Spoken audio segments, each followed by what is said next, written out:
The button flashed. A translucent screen opened. You were fishing. You were chopping wood. You were plowing the fields. You were reading books. You've earned 2 taels of silver, 200 EXP, and 200 potential points. One line at a time, the messages scrolled upward in the interface like a comm stream. At the bottom, smaller text quietly updated. Silver, 120 taels/hour. EXP, 12,000/hour. Potential, 12,000/hour. That was it. Was it really that simple? He blinked. You gotta be kidding. Out of curiosity, he turned off the interface, then turned it back on. Nothing had stopped. The numbers were still ticking up in real time. That's when he truly understood the meaning of idle in idle martial arts. He could really earn just by doing nothing. He could level up while lying down. The silver taels he earned were sitting quietly in his virtual backpack. He wanted to try pulling one out, but his current body was too small, vision still blurry, and the people around him were always watching. If he accidentally summoned something into the real world, it might draw unwanted attention. He had to wait. According to baby development norms, roll over at 3 months, sit at 6, crawl at 8, stand holding furniture at 9. Even with his innate stats, there were limits to how fast his body could physically mature. When he hit the 9-month mark and could walk by clinging to walls, that's when he'd finally get some mobility and privacy. Until then, he'd test things cautiously. Can items from his system be manifested physically? Can stats affect the real world? Can he actually survive that long? Zhang Ailing once described a noble child as a sick piece of lard in her novella Waiting. Harsh, yes, but not entirely wrong. In an era of limited medical care, noble babies were smothered in attention, but still frighteningly fragile.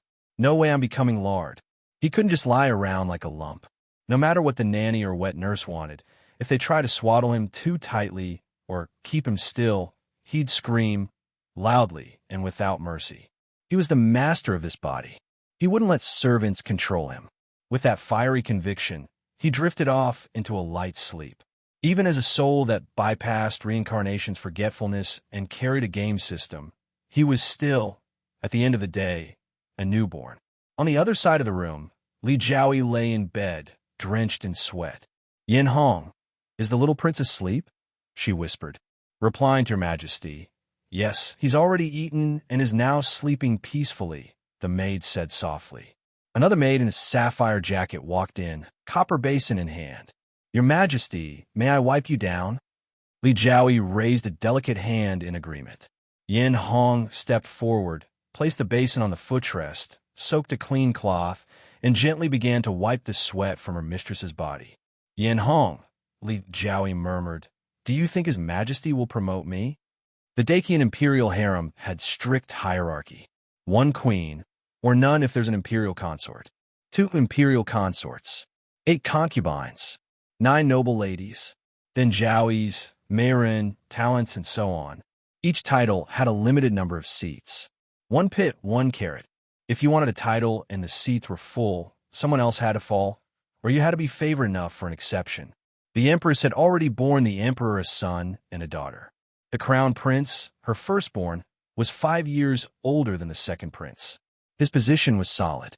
The empress reigned supreme. Li Jiaoyi didn't dare dream of replacing her, but she hoped, for her son's sake, to rise 1 step higher. There was already a noble consort, Liang, who held considerable power. Below her were Hui, Xian, Shu, and 4 of the 8 official concubines. 6 of the 9 noble lady slots were already filled. Jiaoyis like herself had no guaranteed seat. Her title had only come thanks to her singing voice, like a songbird that once delighted the emperor. That favor, though, was fickle. What if His Majesty gives my prince to someone else to raise? She whispered. Someone like concubine Liang. Yin Hong understood immediately. Your Majesty, you're overthinking. His Majesty still favors you. Since your pregnancy, hasn't he sent you everything you wanted? You need to recover well. Only then can you raise His Highness properly. Li Jiaoyi's expression hardened. You're right. I must get well. I must raise my son myself. That's the spirit, Your Majesty, Yin Hong smiled, patting her arm. Then she collected the copper basin and stepped out. A younger maid took the basin from her, while she remained stationed outside the bedchamber. Inside, Li Jiaoyi whispered again, Yin Hong, stay close. If His Majesty arrives, wake me up immediately. Yes, Your Majesty. Yin Hong took her seat by the bed, eyes alert. But the Emperor didn't come. Not that day. Not the next. Not for an entire month. Li Jiaoyi grew increasingly uneasy. Did the Emperor not like the third prince? Why hasn't he come? Then came the order. The full moon banquet was to be grand, lavish even. So long as it didn't outshine the crown prince's celebration, no expense was spared. Still, dread clawed at her heart. Her instincts were right. On the day of the banquet, a eunuch from the emperor arrived with a decree. By His Majesty's grace, Li Jiaoyi is promoted to concubine E. The third prince shall henceforth be raised under noble consort Liang's care and recorded as her son in the royal genealogy. A bolt from the blue. Li Jiaoyi, no, concubine E now, nearly collapsed. She barely managed to keep standing before collapsing in her chair, trembling. They listed the rewards next: gold, land, fabric, titles, but none of it mattered. Can rewards return her child? She cannot cry.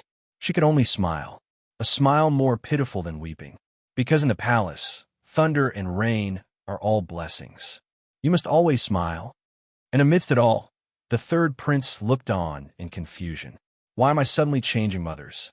The third prince was really confused, because he didn't hear the will at all. Where did this come from? It turns out that if the child is a princess or an unfavored prince, the child's full moon feast will be kept in the harem.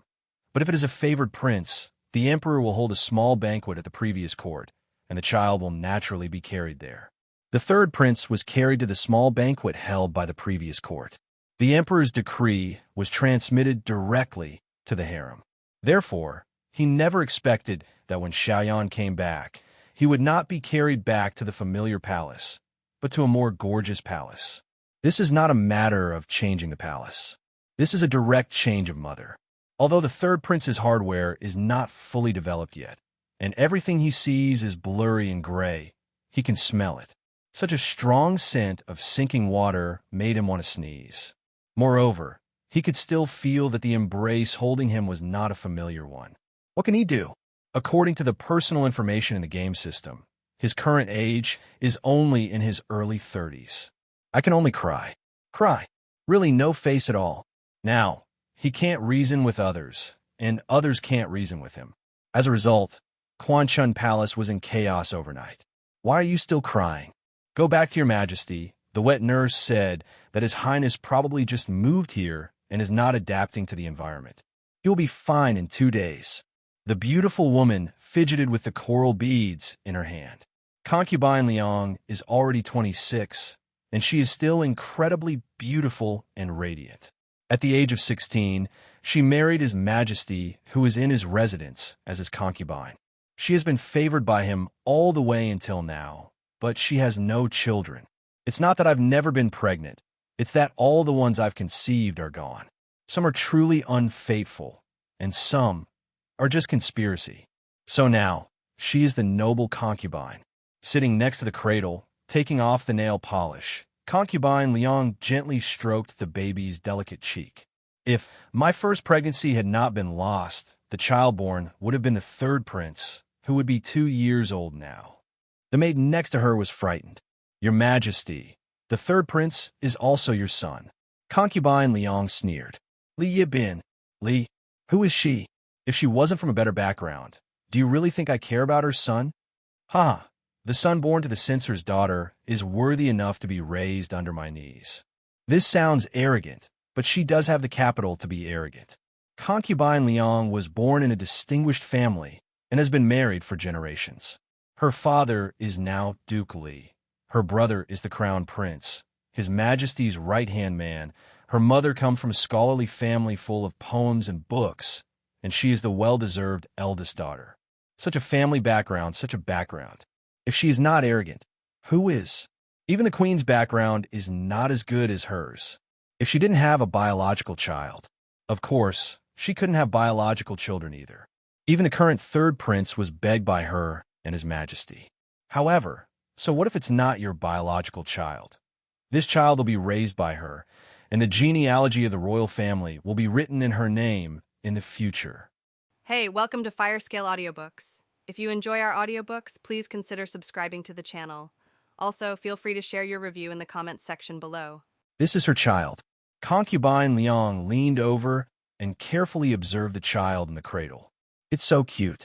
The 1-month-old child has basically grown, white and soft, with arms and legs like lotus joints. A pair of eyes are big and round, black and bright, like two polished and moist obsidian. The third prince's lips are very beautiful, slightly pursed, and the small lip beads are particularly conspicuous. When he grows up in the future, he will definitely be a handsome man who will turn all living beings upside down. But now her cheeks are swollen from crying, and she looks pitiful. A gentle smile gradually appeared on Concubine Liang's face. She gently pushed the cradle and hummed a simple tune. "Baby, be good. Baby, be good. Now, I am your mother-in-law. Don't cry, be good." The third prince's cries gradually became quieter. Well, now we can only say he is the third prince, because he still has no name. No need to ask. In the game system, the name column is still unnamed. He cried for a while and rested for a while. When it was time to eat and sleep, he didn't waste time crying. Anyway, it's just a fuss, whatever causes the fuss. However, no matter how tight-lipped the people in the palace are, they always have to relax for a moment when facing a little baby who they think doesn't understand anything. His Highness the Third Prince asked the palace maid and wet nurse to circle around him for a day, and finally figured out what happened. He was taken away from his mother and raised by his high-ranking concubine, or the kind where the family tree is changed together. From then on, his mother was no longer his mother. His mother, there is only this good concubine. If there is any true love between me and my mother, it's just that after being together for a month, it's not that good. At most, the environment has changed, and I can't sleep so soundly. But this is a different girl.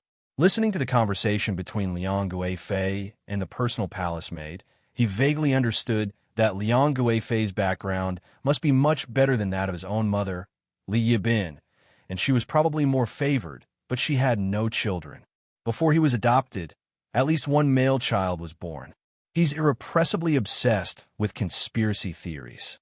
Concubine Liang has no children. Is it because of harem fighting or the emperor's instructions? Or even she did it herself? Women's palace fights and house fights actually correspond to men's political fights. They're all about fighting for more rights for themselves. There are few people who have feelings, so they probably won't end well. The harem was also a way for the emperor to balance the previous dynasty. Concubine Liang was of distinguished birth, and if she gave birth to a son, it would most likely threaten the status of the legitimate prince. Is it the emperor's eldest son who loves Zhongzong? Or is the queen very clever? Then why are you willing to record him in the name of Concubine Liang now? Once the genealogy is changed, in terms of etiquette, there will be no difference between him and his biological child. So this is a change in the situation? TSK.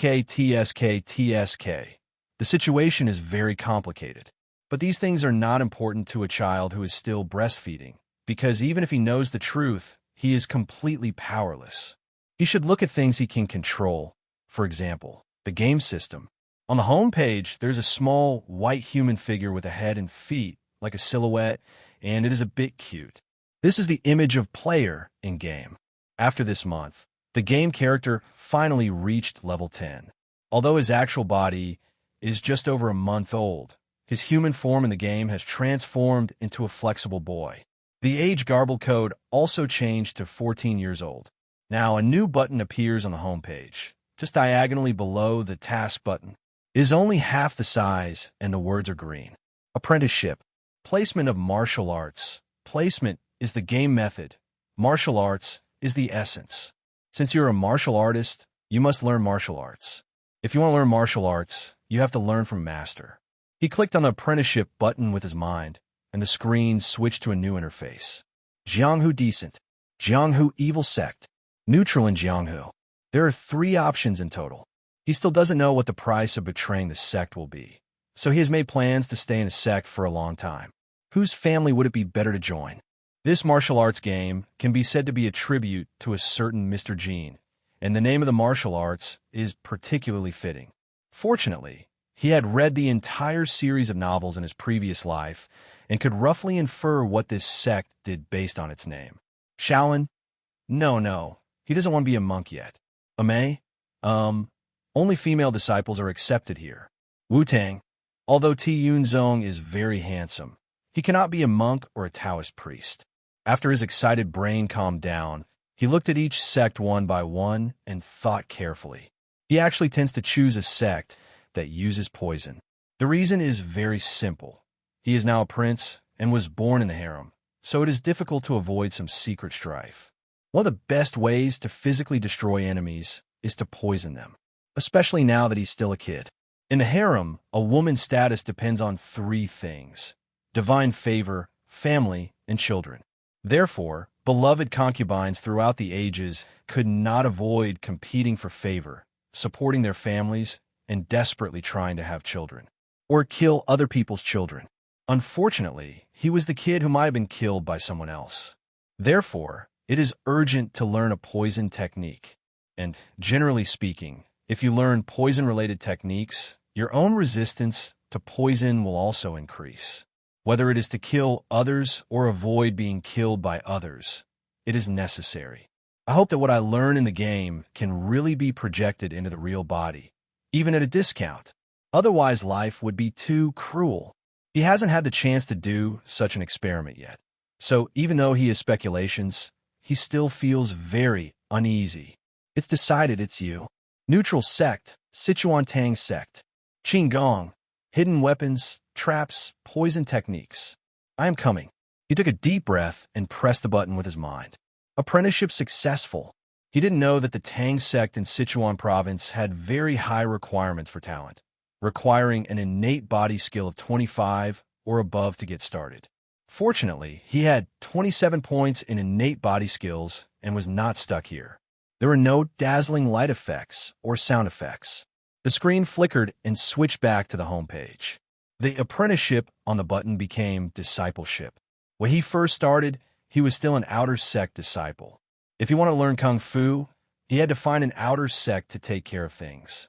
If you want to learn advanced martial arts, you must first lay down the basics. The basics are basic fists and kicks, basic parrying, basic internal skills, basic light skills, basic swordsmanship, basic hidden weapons, and basic poison techniques. There is also a general outline of knowledge, hidden weapons. Basic martial arts limits the level of martial arts learned. That is to say, if the basic skills are not up to standard, other skills cannot be improved. All martial arts used must be upgraded with potential. Moreover, only when the foundation of various martial arts reaches level 50 or above can you learn the corresponding martial arts. TSK. The road ahead is long and arduous. He was a little frustrated and poked at the screen with his mind, as if to vent his anger. I upgrade again. Suddenly, his eyes widened. A warm current flowed in his body along the meridians of his bones. The body becomes lighter and stronger. Is this the legendary Qi and inner power? It's really useful. He raised his hand and clenched his little fist. A 1-month-old baby cannot fully hold its hands, and its underdeveloped nerves cannot fully control the sensitive endings of its fingers. The posture of making a fist looks immature and awkward, but the power contained in it is not something that a 1-month-old baby can have. Stamp, stamp, stamp. Poking around, he discovered a pattern. Upgrading basic internal strength. Every 10 levels, a warm current will flow through the body, as comfortable as soaking in hot spring water in winter. Upgrading basic Qinggong. Every 10 levels, a coolness will flow through the body, as refreshing as drinking a glass of iced Coke after soaking in a hot spring for a long time. As for other basic skills, he clicked them here and there, but his body didn't respond at the moment, but he couldn't let them fall behind, and he never knew when he would use them. It was confirmed that gaming skills can indeed strengthen the body, which already surprised him enough. Now, At least you don't have to worry about losing your life if you catch a cold or catch a cold. He struggled to control his limbs, and all he showed was waving his hands and feet wildly. "Look, your majesty, your highness is so lively." The palace maid on the side reached out to hug him, but he kicked her on the arm. The palace maid was unprepared and did not expect that such a small child could have such great strength. Her arms hit the edge of the cradle uncontrollably, making a muffled sound. The whole cradle shook violently, as if it was about to tip over. He was about to be vomited. There were screams in the hall, and several people rushed over together. He raised his hand and held it firmly. The cradle was completely tipped over, but he didn't fall to the ground. It wasn't like anyone caught him. Instead, he grabbed the edge of the cradle and hung himself firmly, like a baby monkey in a mother monkey's arms. The swaddling clothes fell apart, and he was now wearing a small belly band, hanging precariously on the edge of the cradle. There was a moment of silence in the air. Concubine Liang hugged him with incredible speed. "My dear, be good. My mother-in-law is hugging you. Let go, be good."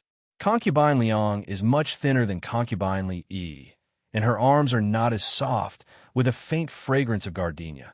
The coat she wore clung to his body and was made of fine, smooth silk material. She hugged him firmly and stood up. "Yuping, go and receive the punishment yourself." She hugged him as tenderly as possible, put one hand on his back to comfort him gently. Her tone was cold and stern, but her voice was not loud, probably because she was afraid of scaring him. "Call Nanny Chin to come over." According to regulations, a noble concubine can have one first-grade female officer and two second-grade female officials. Those who become female officials are usually over 25 years old and do not plan to leave the palace. Some of them are closer to the palace concubines, and we'll call them mammies. This Nanny Chin has served concubines, so Concubine Liang will feel more at ease if she is asked to take care of the third prince. She understood the cause and effect, and said with a just right smile, "Congratulations, congratulations to the Empress." "Oh, where does the joy come from?" "Your Highness, the third Highness, is strong and healthy. He will surely grow up healthily and become the Emperor's support. Wouldn't it be a great joy?" Concubine Liang also had a bright smile on her face. "Then let me borrow the good words from Aunt Chin. I need your help in raising your little highness. This is the duty of a lower official." Aunt Chin bowed respectfully. "I wonder if it's okay for your majesty to let me take a look at your highness." Concubine Liang did not dare to put him in the cradle again, but carefully placed him on the couch. Aunt Chin held his arms and legs respectively, and gently tried to stretch them. It was a little itchy, so he couldn't help laughing, and he waved his arms and legs and slapped Nanny Chin's hand. "Your Majesty, your Highness must be born with divine power. It is very beneficial to have a doting mother-in-law. For example, the Emperor will be informed of every change." On that day, the Emperor knew that his son was born with supernatural powers, and he came here to test his strength. He was very surprised. "Hey, what a boy! He will be a great general in the future." The Emperor touched his sore arm from being kicked and said happily. Concubine Liang smiled gently at the side. Since this child is recorded in the name of his favorite concubine and now has the characteristic of natural power, the Emperor will inevitably pay more attention to it. This is where feelings come from. Gradually, everyone knew that the third prince under the name of Concubine Liang was very favored. In a month, the Emperor had to go to Concubine Liang for 15 days.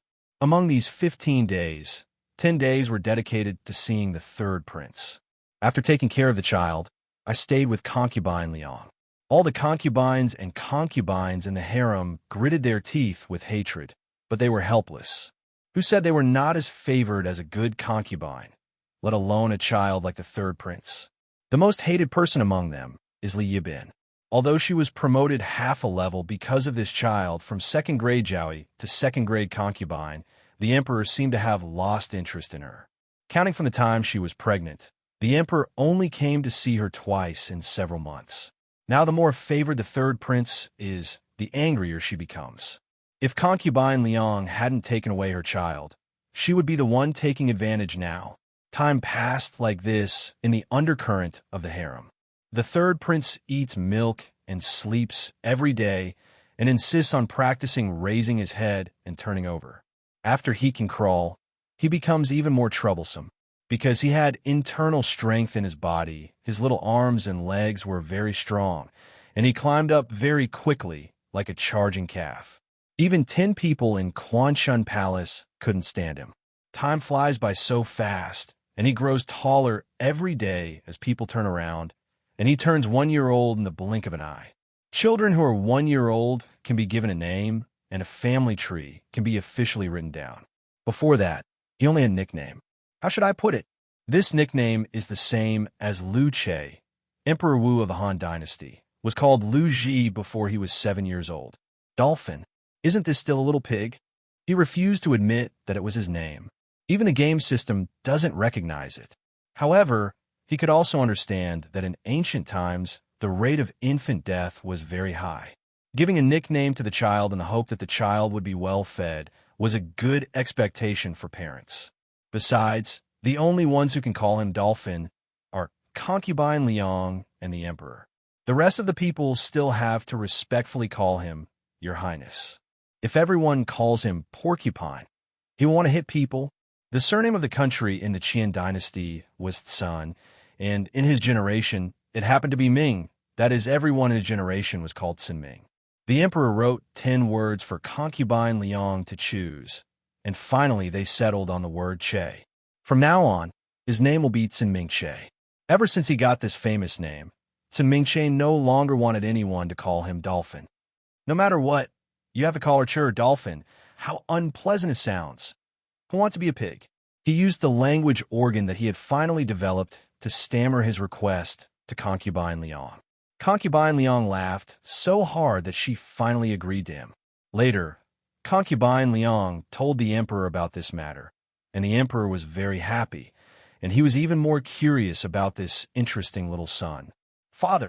As soon as the emperor entered the spring palace, a little guy who was less than his knees stumbled up to him, hugged his calf, raised his pink and white face, and showed a toothless smile.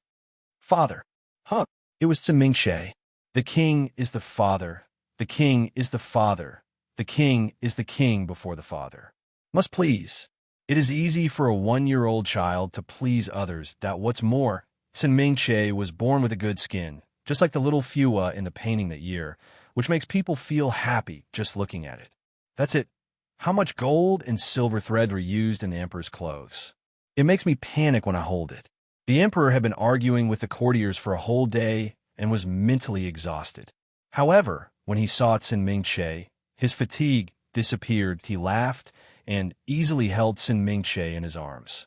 Doer, why did you come out to greet your father? No, Dolphin. Tsinming Che struggled to express what he meant, although he knew that the emperor was teasing him on purpose. Sure enough, the emperor laughed again. Okay, I won't call you Doer anymore. Sure.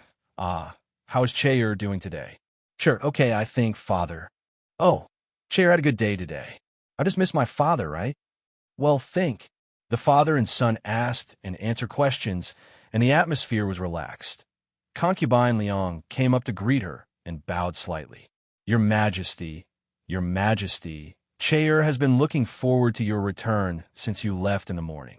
She even thought the milk soup she had for lunch was delicious and wanted to leave a portion for you.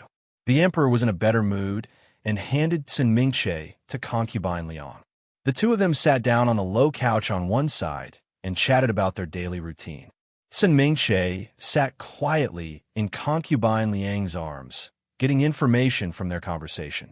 It was a pity that the harem was not allowed to participate in politics, and the emperor and concubine Liang only talked about trivial matters, and he could not understand more about what was going on in the court. They chatted for a while, and then started playing with him with various toys. Tsinming Che obviously felt very bored, but he still had to cooperate. To be honest, I really can't tell who is teasing whom. Since the emperor was here, he naturally wanted to stay and spend the night, so Tsinming Che ate milk soup all night and was carried away. Oh, the next scene is not suitable for children, right? Great. The child slept a lot. He sleepily accepted the services of the people around him, gargling his mouth and brushing his teeth, cleansing his face and body. After being put on soft pajamas, he lay down on the soft and warm quilt and fell into a deep sleep. He woke up with a shake. Why is it so swaying? Was it an earthquake? He suddenly opened his eyes wide and met the smiling eyes of his own emperor's own father.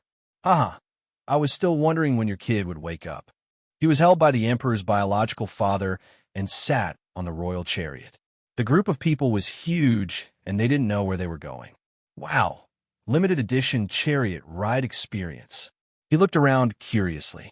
But see, 5 steps to the first floor, 10 steps to the pavilion. The waist of the corridor is winding, the eaves are high. The long bridge lies on the waves, and the road is in the air. Looking far away, you can see the Phoenix Pavilion, the Dragon Tower, and the jade trees and their branches, and I don't know how many thousands of them there are. Thousands of falls. This was the first time that he saw the appearance of the palace from such a height as the imperial chariot when his eyes could see clearly. He always thought that Spring Palace was luxurious enough.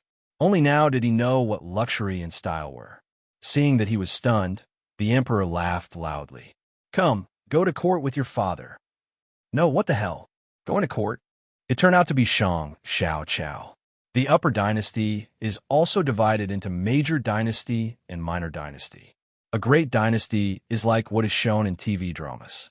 Hundreds of people come and wait early in the morning. They have to blow whips and ring bells. The emperor sits on a high throne, and the people below him kneel and kowtow. Who does this every day? Are you tired?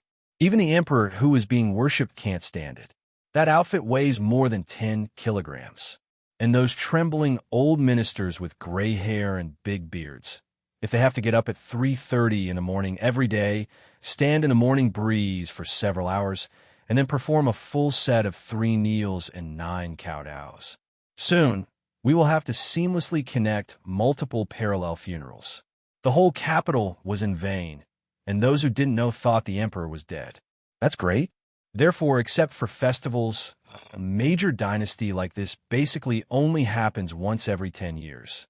If there is a special low-probability event, such as the death of the emperor or the enthronement of a new emperor, it will be added again.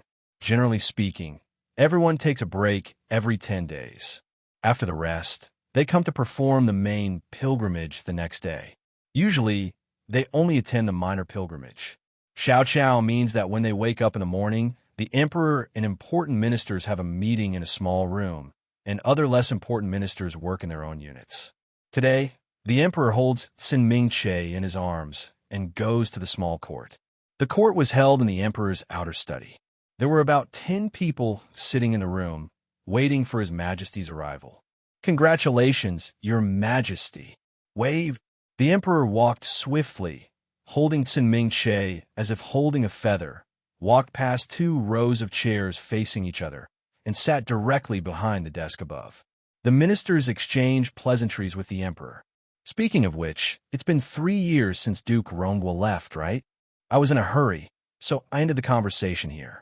Synopsis quietly pricked up his ears. He seemed to hear something familiar. Duke Rongwa?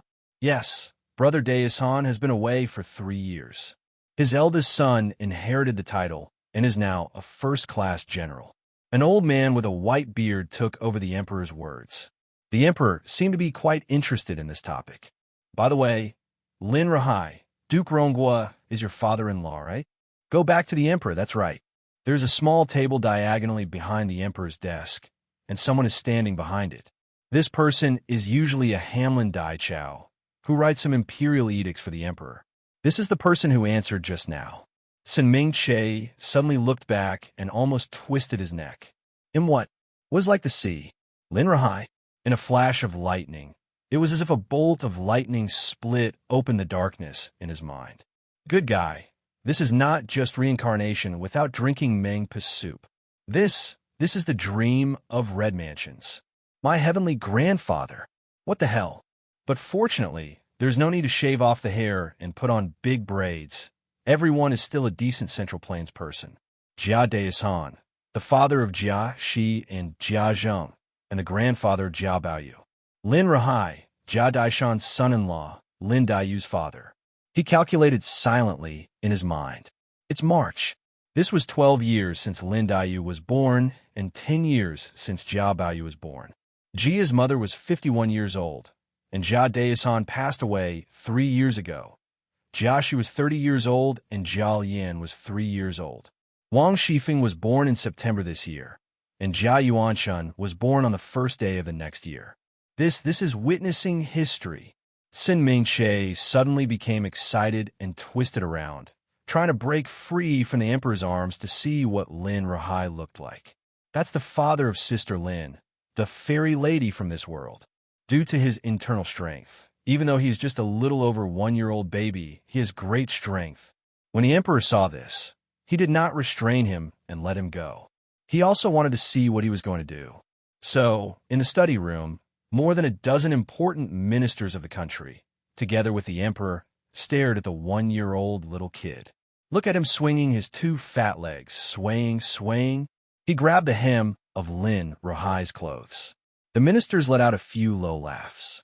Sin Mingche tried his best to raise his head, but he couldn't see Lin Rahai's face. However, the little eunuch who had been following behind him was able to pick him up, just in front of Lin Rahai. "Your Majesty, I have met His Highness the Third Prince." Lin Rahai saluted him decently. Sin Mingche waved his fat little hand. Waved. The emperor looked at this scene with a smile. "I don't know. What's the matter with Your Highness coming to see your official?" With the emperor's tacit approval, Lin Rahai also wanted to tease this cute little highness. "You look good." At this time, even the emperor couldn't help laughing. However, Lin Rahai is really good looking and can be said to be a stranger like Jade, a young man like no other in the world, clear and handsome, with a calm and elegant temperament. No wonder he was chosen as the top pick. "Yes, you can hug me." Sin Mingche pointed at Lin Rahai. Lin Rahai looked at the emperor with some embarrassment. It's okay to tease Mincy with the third prince, but if you really want to hug him, just seeing that the emperor could bring the third prince to the small court meeting, we knew that the third prince was very favored if his arm strength is insufficient and he throws someone down. It's okay, just hug him if he asks you to. The emperor saw the excitement and did not think it was a serious matter. Not only did he not stop it, he even encouraged it. "Lin Hanlin, be careful. This kid is very easy-handed." Lin Rahai had no choice but to take Sin Mingche's arms from the prisoner's hands. "TSK, it's so heavy." This embrace is obviously much thinner, not so comfortable, not so strong, and has a fragrance of pine smoke and ink. "Yes, give the third prince a hug, get some luck, and bring a son with you," the emperor said with a smile. The Lin family is passed down through 3 generations, regardless of direct concubine. According to current superstitions, hugging a newborn baby more often can increase the fate of the child. It can be said that the emperor's willingness to give his son to Lin Rahai was a sign of his great favor to Lin Rahai. After chatting and joking for a while, the emperor motioned to the eunuch to carry Sin Mingche to the next door. Umrah is about to officially begin. Although he was very reluctant to leave, Sin Mingche still accepted the arrangement obediently. If there's one, then there are 2. As long as you perform better, why worry about next time? So he obediently withdrew from Lin Rahai's arms and let the little eunuch carry him to the next room. The study room where the emperor held small court meetings was not 1 room, but 5 rooms facing north and south, plus 2 ear rooms. They used the main room in the middle for discussions, and the young eunuch carried him to a side room next to the left wing. There was already a child inside, wearing the same clothes as him. He looked about 5 or 6 years old. His personal eunuch reminded him in a low voice, "Your Highness, Third Highness, this is His Highness. You must call me Emperor Brother." "Brother? Oh, this is the eldest son born to the queen." Taking advantage of his young age, Sin Mingche opened his eyes wide and looked at the other person curiously. Not only compared with himself, but simply compared with Lin Rahai, this elder brother could only be described as handsome. Think again of the emperor's own splendor and elegance. TSK, it seems that the queen is not very good-looking. This must be the third emperor's brother. The eldest prince's name is Sin Mingyuan. He is now 6 years old and has attained enlightenment. He is standing next to the table practicing calligraphy. Seeing the young eunuch carrying Sin Mingche in his arms, He put down his pen and looked over with a smile.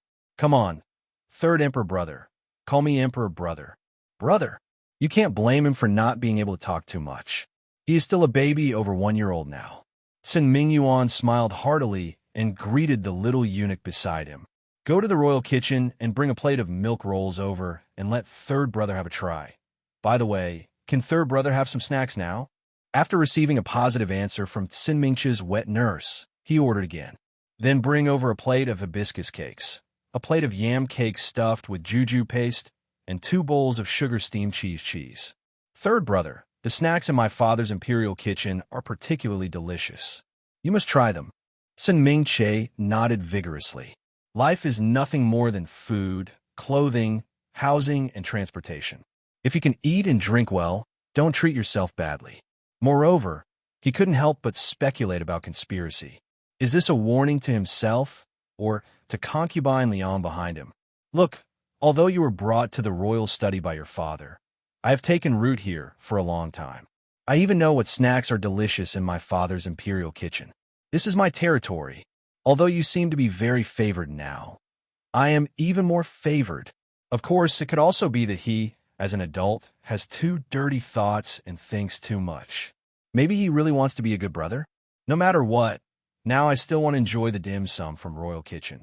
This imperial kitchen is not a large kitchen where the palace people serve meals every day, but a small kitchen specially provided for the emperor. The chefs with the best skills and the most suitable for the emperor's taste are all here. The snacks made are really not ordinary delicious. Besides, the snacks Sin Mingyuan asked for were basically ready-made and were served quickly. The sugar-steamed crispy cheese is slightly cool to the touch and looks a bit like pudding. It tastes sweet and smooth, with the aroma of osmanthus, milk, sweetness, and unique fragrance mixed with each other, which is particularly charming. However, the wet nurse only fed him 1 mouthful and refused to let him eat. Your Highness, please try this yam cake. The wet nurse carefully cut off a small piece with a spoon and fed it into Sin Mingche's mouth. Each piece of pastry is made very small and molded into a flower shape. Adults can eat 1 bite at a time without any pressure, but for a 1-year-old baby, it's still a little big. So the size of the wet nurse's cut is about a 1/4 piece. He ate in 1 bite. The outer skin is slightly sweet and has a special soft and delicate texture. The inner filling is soft, sweet, and sour. The intertwined flavors of yam and jujube paste simply made his tongue brighten up. Tasty! Sin Mingche took advantage of his young age and didn't have to worry about his image. He held the wet nurse's hand and strongly expressed his desire to still eat. Don't worry, Your Highness. Would you like to try this hibiscus cake again? The wet nurse smiled, changed the spoon, and cut some more hibiscus cake. The hibiscus cake is salty and basically freshly fried. It was precisely because of this snack that the imperial kitchen spent a little more effort to bring out all the snacks. He could taste the fillings inside. Lean meat, eggs, dried shrimps, yam, winter bamboo shoots, water chestnuts, and shiitake mushrooms. The outer skin is egg noodle skin, golden in color, crispy and refreshing, oily but not greasy. Each piece of hibiscus pastry is cut into 2-finger-wide cubes, and there are 4 pieces in total on a plate. Sin Mingche directed the wet nurse and fed him a whole piece before he reluctantly stopped. Third brother, don't you want to eat any more? Sin Mingyuan picked up a piece of yam cake stuffed with jujube paste and looked curiously at Sin Mingche, who was already rinsing his mouth. Sin Mingche shook his little head vigorously and said word by word with his little tongue, which was not very flexible yet. Drink, eat, have, and live. Sin Mingyuan put his hands on his hands and smiled. Concubine Liang has taught you so well. At such an early age, you already know what eating in moderation means. It's great, it's great. Sin Mingche clearly felt that the wet nurse's hand holding him was a little tighter. It seems that it's not that his heart is too dirty. It's that the hearts of the people in this palace are inherently dirty. You, a primary school student, are going to secretly deal with me, a little brat who is not even old enough to go to kindergarten? It's too thoughtful. But asking him to act like a child in front of Sin Mingyuan, Sin Mingche felt that the threat from his eldest brother was not that great. It will make him drool and giggle. Children are short-tempered, and Mingche is also a little sleepy after being noisy for such a long time that he directed the wet nurse and the little eunuch to take him to the toilet, and then he lay down on the low couch under the window to sleep. TSK, strange, why is my stomach so burning? Are you not used to eating? Mingche curled up uncomfortably in his sleep. He didn't hear it. The room was already in chaos.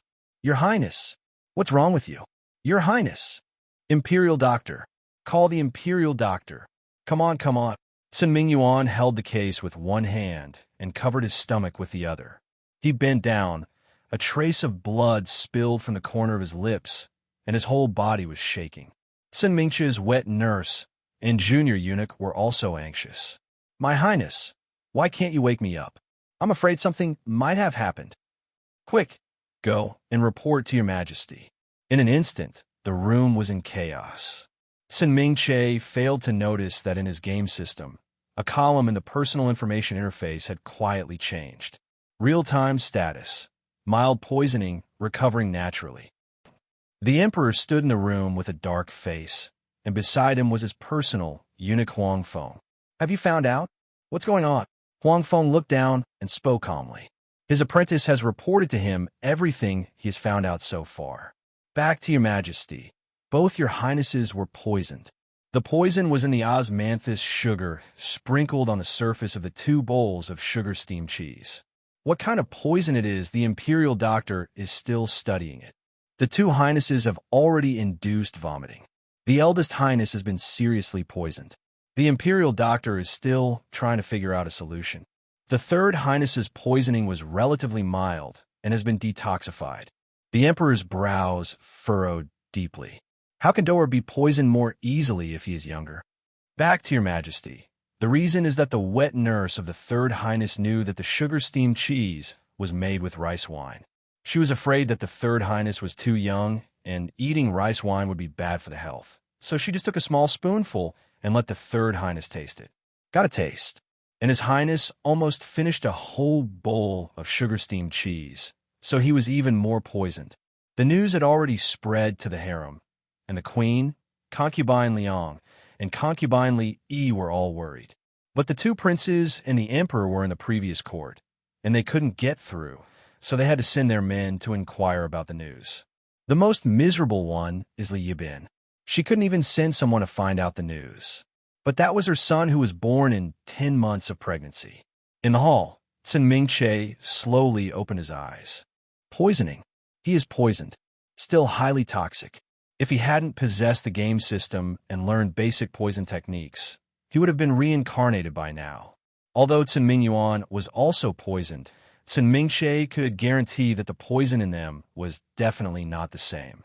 As for why, if it was the same kind of poison, Mingyuan would have been able to collect the body by now if he had eaten the amount of sugar, steamed cheese, and cheese in one night. Mingche quickly made an inference in his mind. This poisoning may have something to do with the Queen.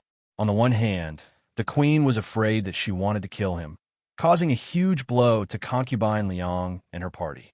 On the other hand, the Queen also ruthlessly poisoned her son, which eliminated her suspicion and allowed the 2nd prince and his mother to fall into the trap. The 2nd prince, Mingchen, was born to Concubine Hui and was only 1 year younger than the eldest prince. Concubine Hui came from a scholarly family, and her father was very popular among scholars. If this happens, it will kill 2 birds with 1 stone and eliminate the threat posed by the 2 princes at the same time. I have to say that the Queen is very calculating. Except for the risk for his own son, he is almost invulnerable. Mingche has never been afraid to speculate on others with the greatest malice. Most people might not suspect the Queen, but when he thought about it from the most complicated and vicious perspective, he thought of this possibility. Of course, it is not ruled out that the 2nd Prince Mingchen and his mother's family are crazy, or there are some reactionary forces who did this in the palace. But this is the world of red mansions. It shouldn't be integrated with other martial arts worlds, right? If Shimin Shueishue had a decisive battle at the top of the Forbidden City, his little heart wouldn't be able to bear it. Therefore, in his mind, the most likely possibility was the Queen's trick. It seems that the queen is also cruel and cruel. She even plotted against her own only son.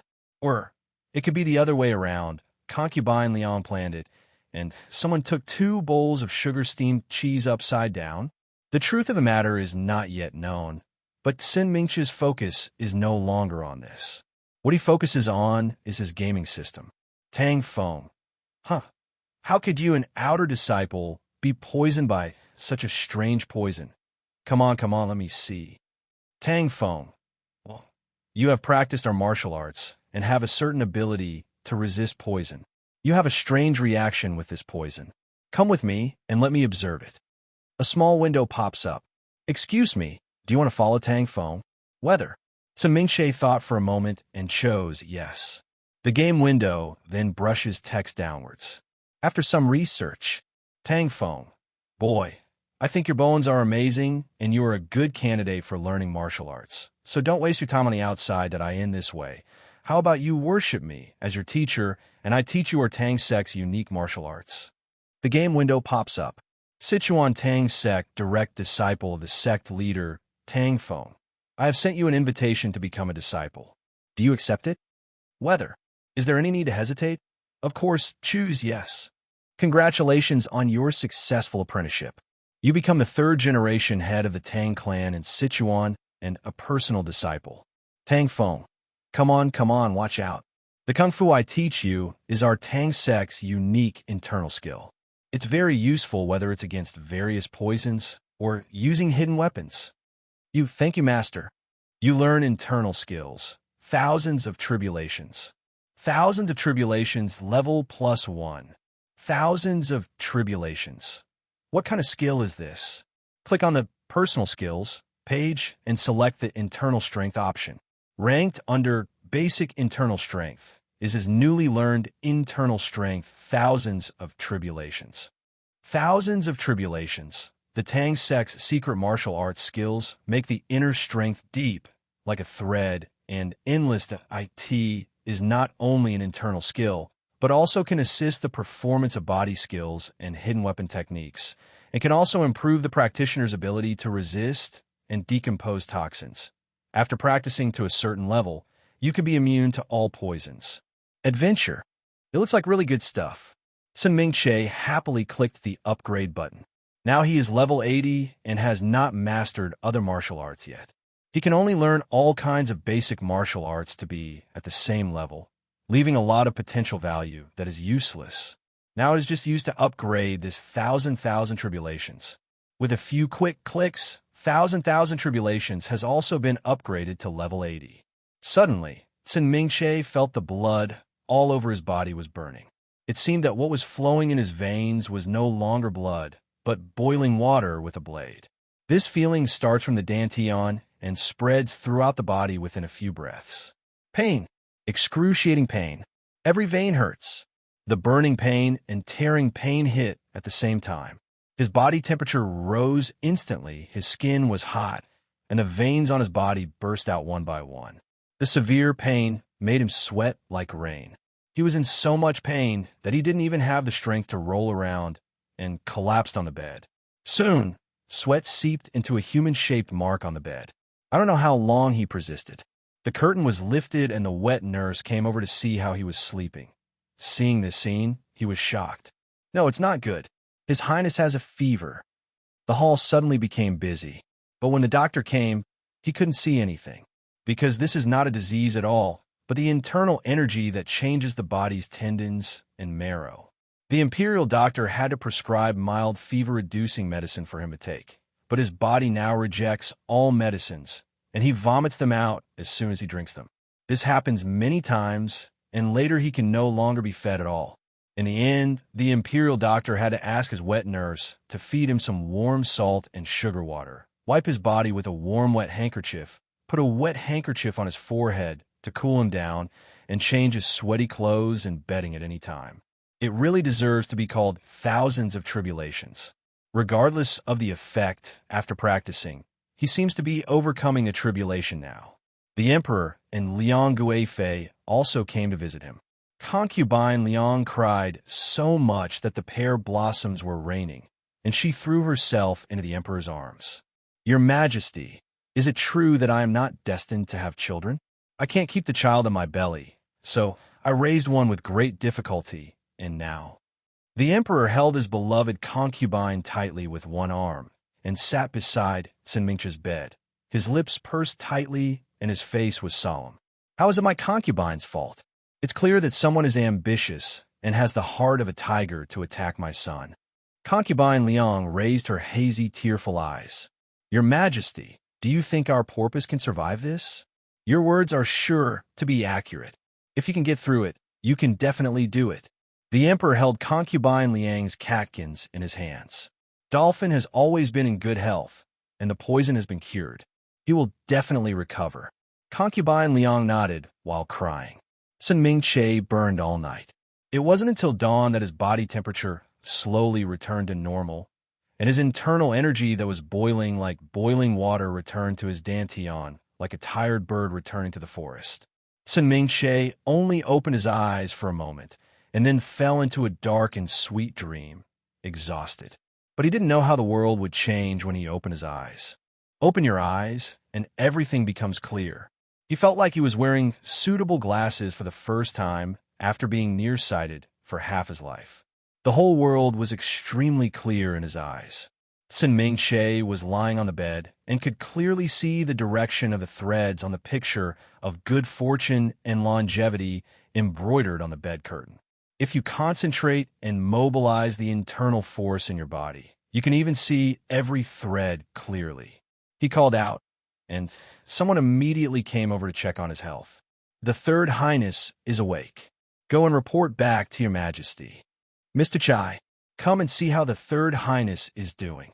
Sun Ming-che felt upset after hearing this, so he simply closed his eyes to rest. Thousands of tribulations completely change his physical condition. Although he still has the body of a 1-year-old child, his flexibility and strength have more than doubled. Not to mention anti-toxicity. What surprised him the most was the age displayed in the game system. Not 2 days after he was born, he showed up to be 14 years old. But now that he is a full year older, his age has become 14 years and 6 months. It seems that his real age is calculated into the system after being halved. But where did that 14-year-old come from? Sun Ming-che suddenly remembered that he was almost 28 years old when he died in his previous life. Could it be that this system adds up the ages in 2 lifetimes and then divides them by 2? Calculate an average. Therefore, his age in this life is only counted in half. And since his body was dead in his previous life, his age will naturally not increase anymore. And all the power he gained in the game will be reflected in his current body in half. So although he is only 1 year old now, his physical fitness is similar to that of a 7-year-old child. Coupled with the blessing of martial arts, he is extremely healthy. Those tricks aimed at young children are useless to him. Putting martial arts is something that can become stronger as long as you are alive and placed there. Imperial physician Chai felt his pulse and dropped some book bags that few people could understand. Concubine Liang also rushed over and stood anxiously waiting for the result. Sun Ming-che was not interested in dealing with them, because he discovered that he had new skills to learn. Use your mind to select Master, then select Master, Tang Feng, and a window will pop up with an option, Ask for Skills. In addition to a few basic skills, he was finally able to learn Tang Sek's unique martial arts. There are 4 martial arts open to him now. Lawn Duckweed can be equipped with Qinggong. Meteor Chasing the Moon can be equipped with hidden weapon techniques and parry. Qin Xiu Shui can be equipped with Qinggong, hidden weapon techniques, and parrying. Bai Sui Feng can be equipped with fist and kick kung fu, light kung fu, and parry. The further back you go, the longer the upgrade will take. Now, his level is level 80. In other words, after laying the foundation, he can upgrade these martial arts to level 80. After learning martial arts, if you want to use them in the game, you must equip them. Each column can equip 3 items. For example, in the Qin Kung Fu column, you can equip Wan Duckweed, Qin Xiu Shui, and Bai Yi Sui Feng at the same time. In the Hidden Weapon Technique column, you can equip Meteor Zhuiyue and Qin Xiu Shui at the same time. As for boxing and kicking skills, there is only one martial art by Yi Sui Feng. Can be equipped. There's also a column called parry, which is the martial arts used to block and neutralize enemy attacks. Sun Mingche thought about it, and equipped by Yi Sui Feng, Qian Xiu Shui, and Meteor Zhu Yu at the same time. As for the internal strength column, it is naturally equipped with Qianqianji. This time, he is no longer a trumpet running around naked. Whether in the game or in reality, he finally entered the threshold of martial arts. The game system's evaluation of him also changed from vulnerable to ordinary. Sun Mingche let out a long breath and then turned his attention from the game screen to reality. The palace ladies and eunuchs who gathered around his bed had dispersed, and now only concubine Liang was sitting next to him, with two personal palace ladies standing around.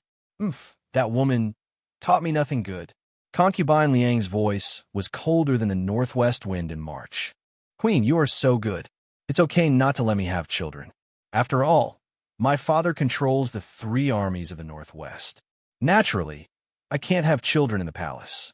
His Majesty must have tacitly approved her attack on me back then. That's my life, so I accept it. But now, my father has handed over the tiger talisman and returned to the court to provide for his retirement.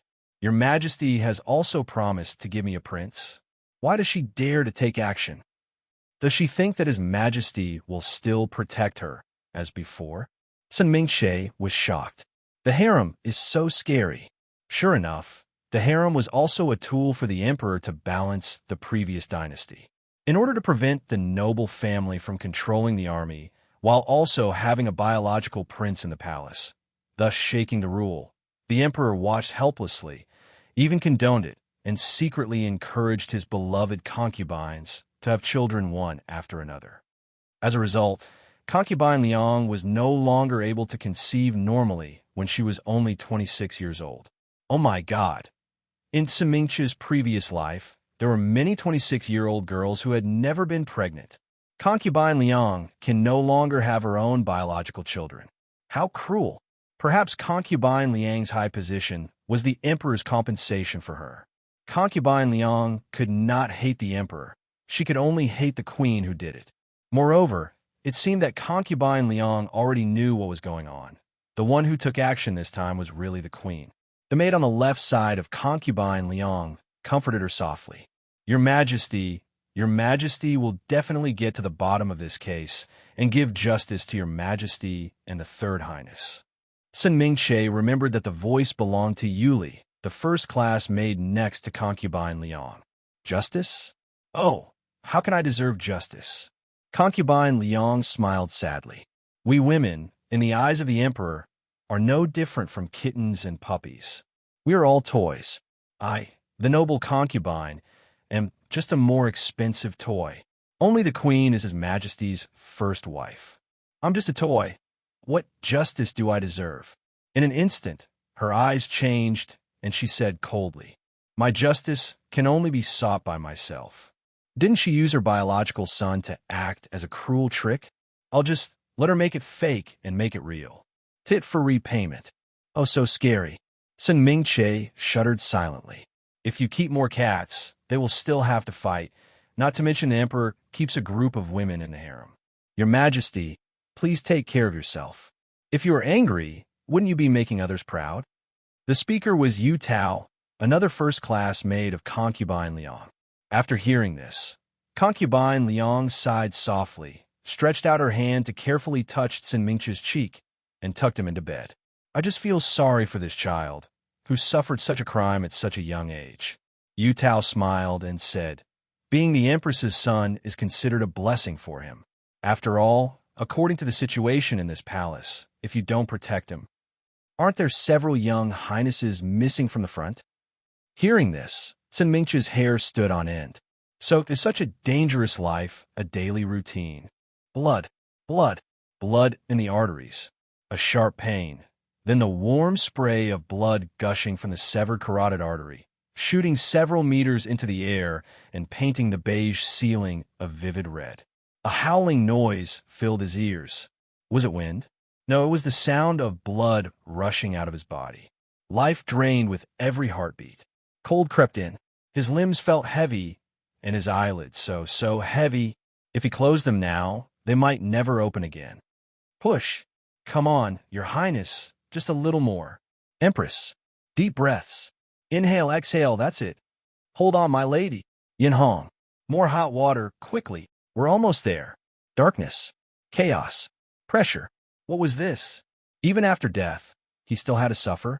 It felt like he was being squeezed through a narrow rubber tube, tight, suffocating. A small current pushed him forward like he was being flushed out. He couldn't move his limbs. His body was weak and unresponsive. But something inside urged him to press on. Just get out. Get out of this claustrophobic hell first. There. Light. He surged forward one last time. He's out. He's out. Congratulations, Empress. A healthy little prince. The world spun. Everything was blurred. Colors, shapes, voices. But amidst the chaos, one thing stood out crystal clear. A floating screen of light hovered before him. Black text on white. Welcome to the game. Idle martial arts. Please select your identity. Prodigal son locked. Martial arts family locked. Scholarly house locked. Grandson of a sage available. Only the last option was lit up. He focused and selected it instinctively. Congratulations. Reincarnation complete. The game begins. Wishing you a fulfilling life. Why isn't the baby crying? Is something wrong? Spank him, try it. Before he could react, his body was flipped upside down and smacked. What the hell? Who just hit me? He opened his mouth to curse, but instead. Wah. There we go. He's crying. All is well. Wait. 7 Jean, Tu Yong. What a strong boy. Empress, look, Your Highness. His hazy vision twisted again. He was cleaned, bundled in soft cloth, and placed into a warm, gentle embrace. He couldn't see the face clearly, but he felt the woman's soft fingers brush his cheek. Good boy. My sweet boy. Was this reincarnation?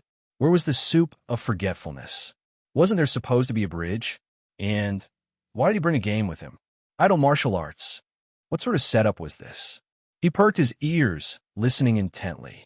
Yin Hong, did you inform His Majesty and the Queen Mother? Said the woman.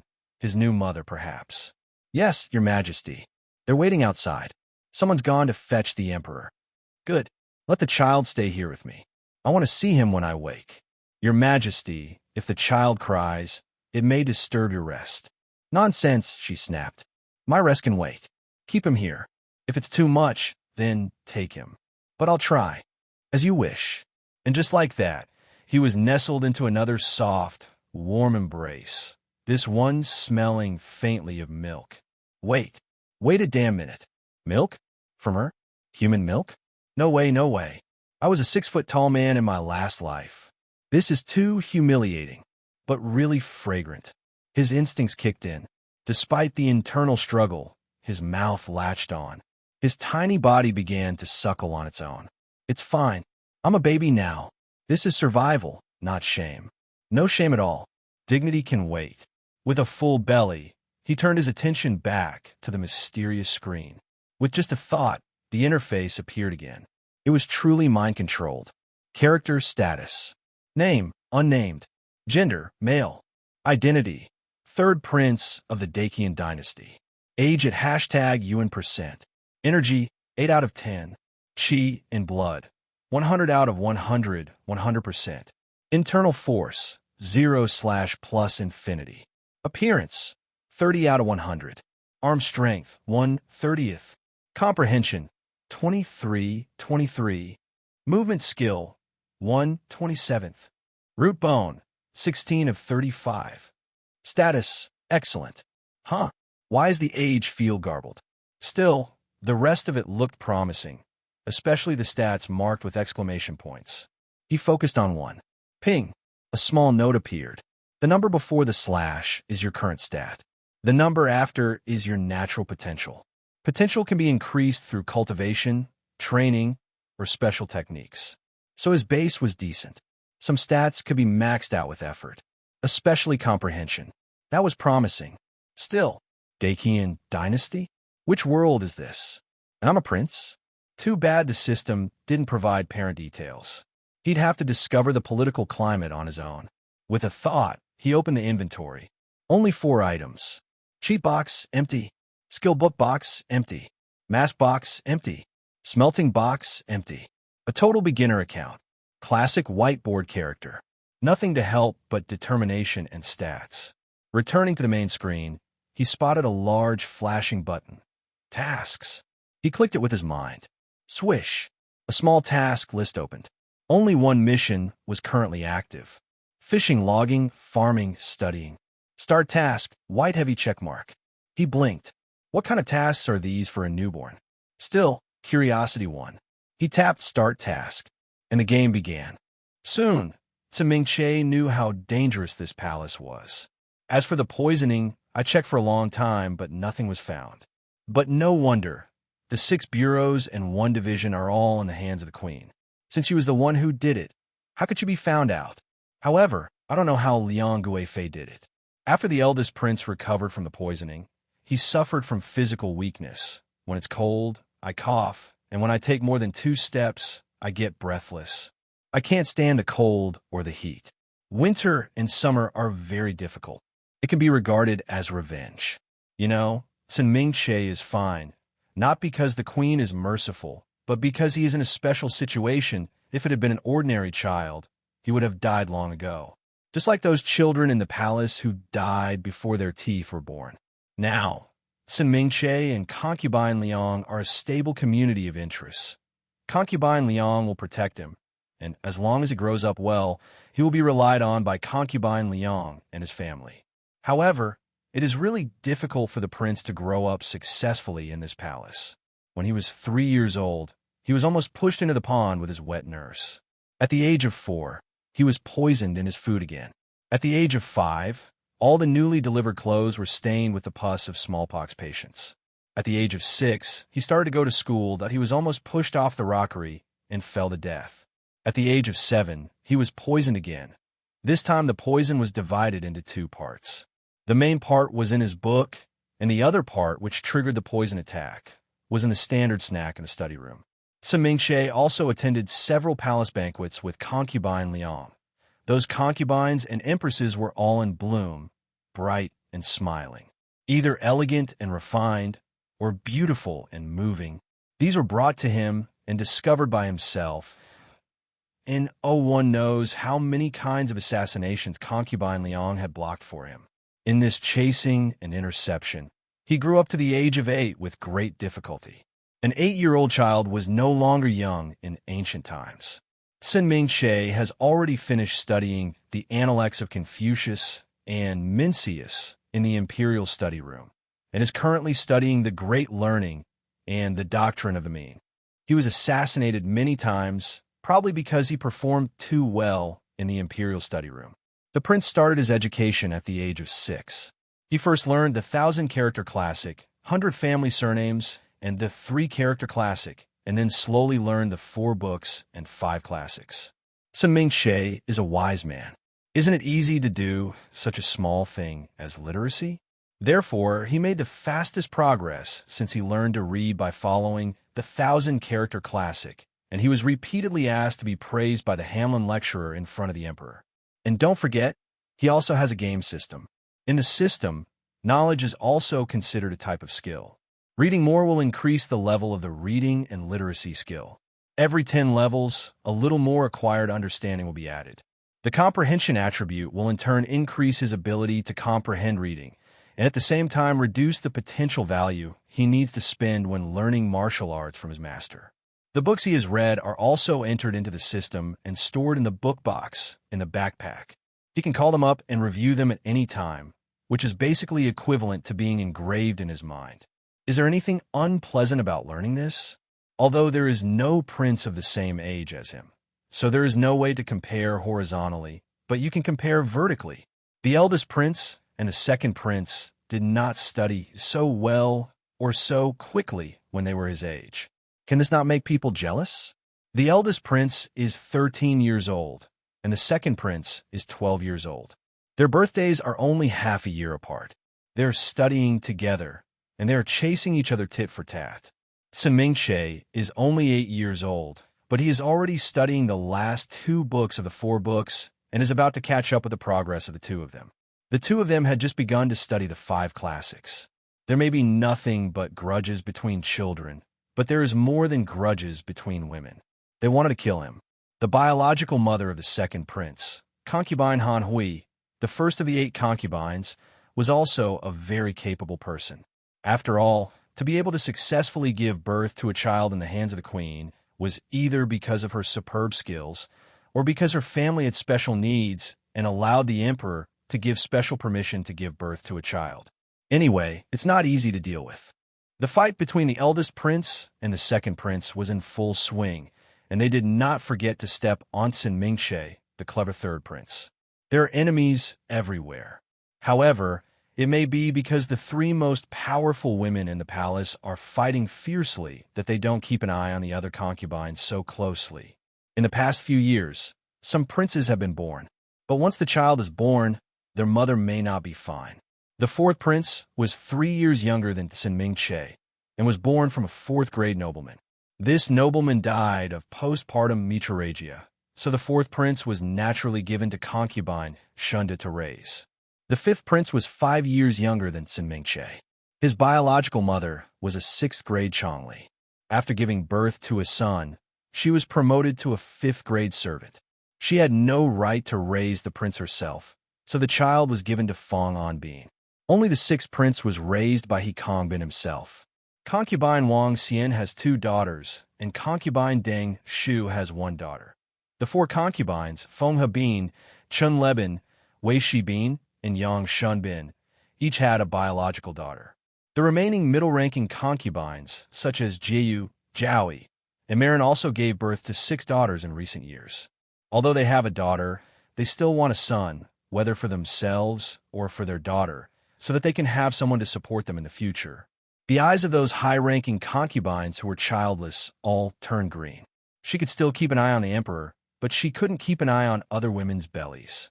Only those with a 4th-level talent or above can raise biological children, that if the next prince is born from the belly of a low-ranking concubine, or if the mother dies, goes crazy, and is convicted, won't they have a chance? And Sin Mingche's biological mother Li Yibin. In the past few years, she had not succeeded in having another child, so she particularly wanted to have a good relationship with Sin Mingche. She had sent palace maids to wait for him on his way to and from school more than once, and sometimes she even went there herself.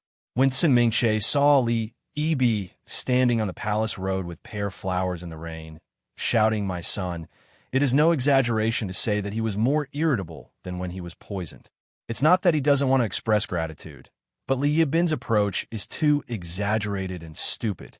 If she contacted him secretly and sent some needles and threads, he would be willing to make the biological mother feel at ease. But coming to block him so openly, why? Do you think concubine Liang is made of clay? You did a good job in giving birth to the child, but my contribution to his living and growing up is indispensable. Why? I have worked so hard to raise you for 8 years, and now you are here to pick peaches? Concubine Liang didn't torture Li Yibin to death because of Sin Mingche's face. Therefore, in order to save his mother's life, he inevitably had to avoid some concubines. On this day, after class, he saw his personal eunuch Song Song coming to report. Empress Li Yibin is blocking you on your only way again. What else can you say? Let's take a detour back to the palace. Who knows? Just this detour will lead to trouble. Since there is a detour, it is naturally impossible for a large group of people to detour. There are also a lot of personnel around the prince. Basically, they're all the same as the imperial concubines, except that there are a few fewer maids and a few more eunuchs. 1 first-class female official for second-class female officials, 6 first-class maids, 5th rank, 12 second-class maids, 6th rank, and 28 third-class maids, 7th rank. There is 1 second-grade eunuch, 2 third-grade eunuchs, 4 4th-grade intermediary eunuchs, 6 5th-grade intermediary eunuchs, 8 6th-grade eunuchs, and 16 7th-grade minor eunuchs. A total of 88 people. In addition to some menial workers, there were also palace maids and eunuchs who stayed in his own palace to carry out daily activities, and there were a total of 16 people following him. If you take the main road, It is normal for so many people to walk on the palace road. But if you want to take a detour, with so many people, it was too conspicuous and the movement was too loud. Overall, the architectural specifications of the palace are like one big mouth with many small holes. So, there are actually many ways to get from one point to another. However, there may only be one or two major roads.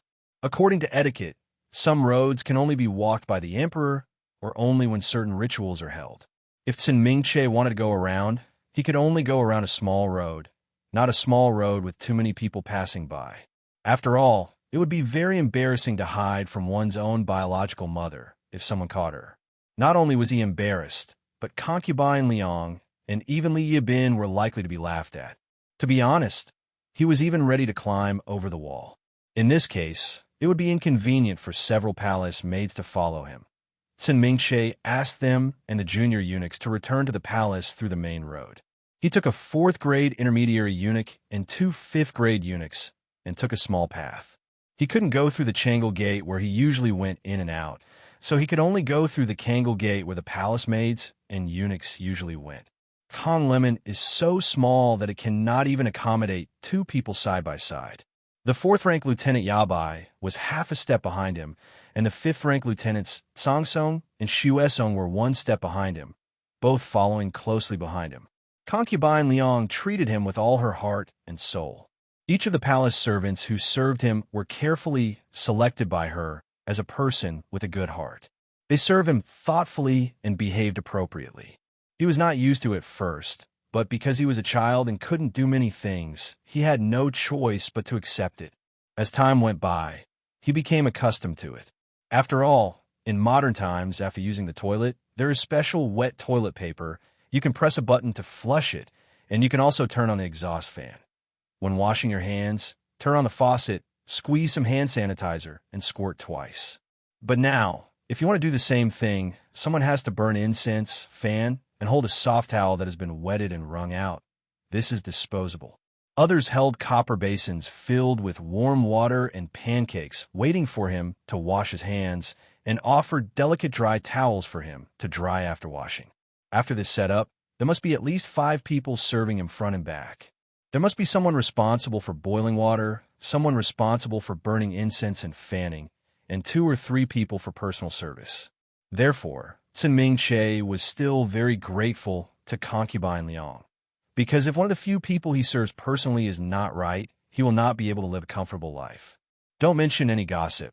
Just say that he took 3 personal eunuchs and took a small path to the inner palace slowly. There are high palace walls on both sides of the alley, painted red. The alley is long and winding, seemingly endless, which is extremely depressing. The further we walked, the more mottled the colors of the palace walls on both sides became, revealing the blue bricks underneath, giving off a sense of sadness. Seeing this, Thuja called softly, "Your Highness, Your Highness?" "Okay, back to Your Highness. This is the road outside Taiha Palace. May I ask, Your Highness, are you going back to Quanshan Palace?" In the palace people speak very skillfully. He could not directly say, "Your Highness, I am afraid you have taken the wrong road," but first pointed out where this place was, and then pointed out the master's destination by asking, so as to achieve the purpose of correcting the direction of travel. People who don't speak like this can't get in front of their master. And those who don't understand speaking like this can't be a master, or will be for a long time. So Mingche laughed, stopped, and looked back. But we got sidetracked. It was my fault that I failed to remind His Highness in time. Thuja said respectfully. Qin Mingche sighed. It's true that I don't know the way. Which of you knows how to go? Come and lead the way. The 3 eunuchs looked at each other, and Shuesong took 2 steps forward and stood in front of him.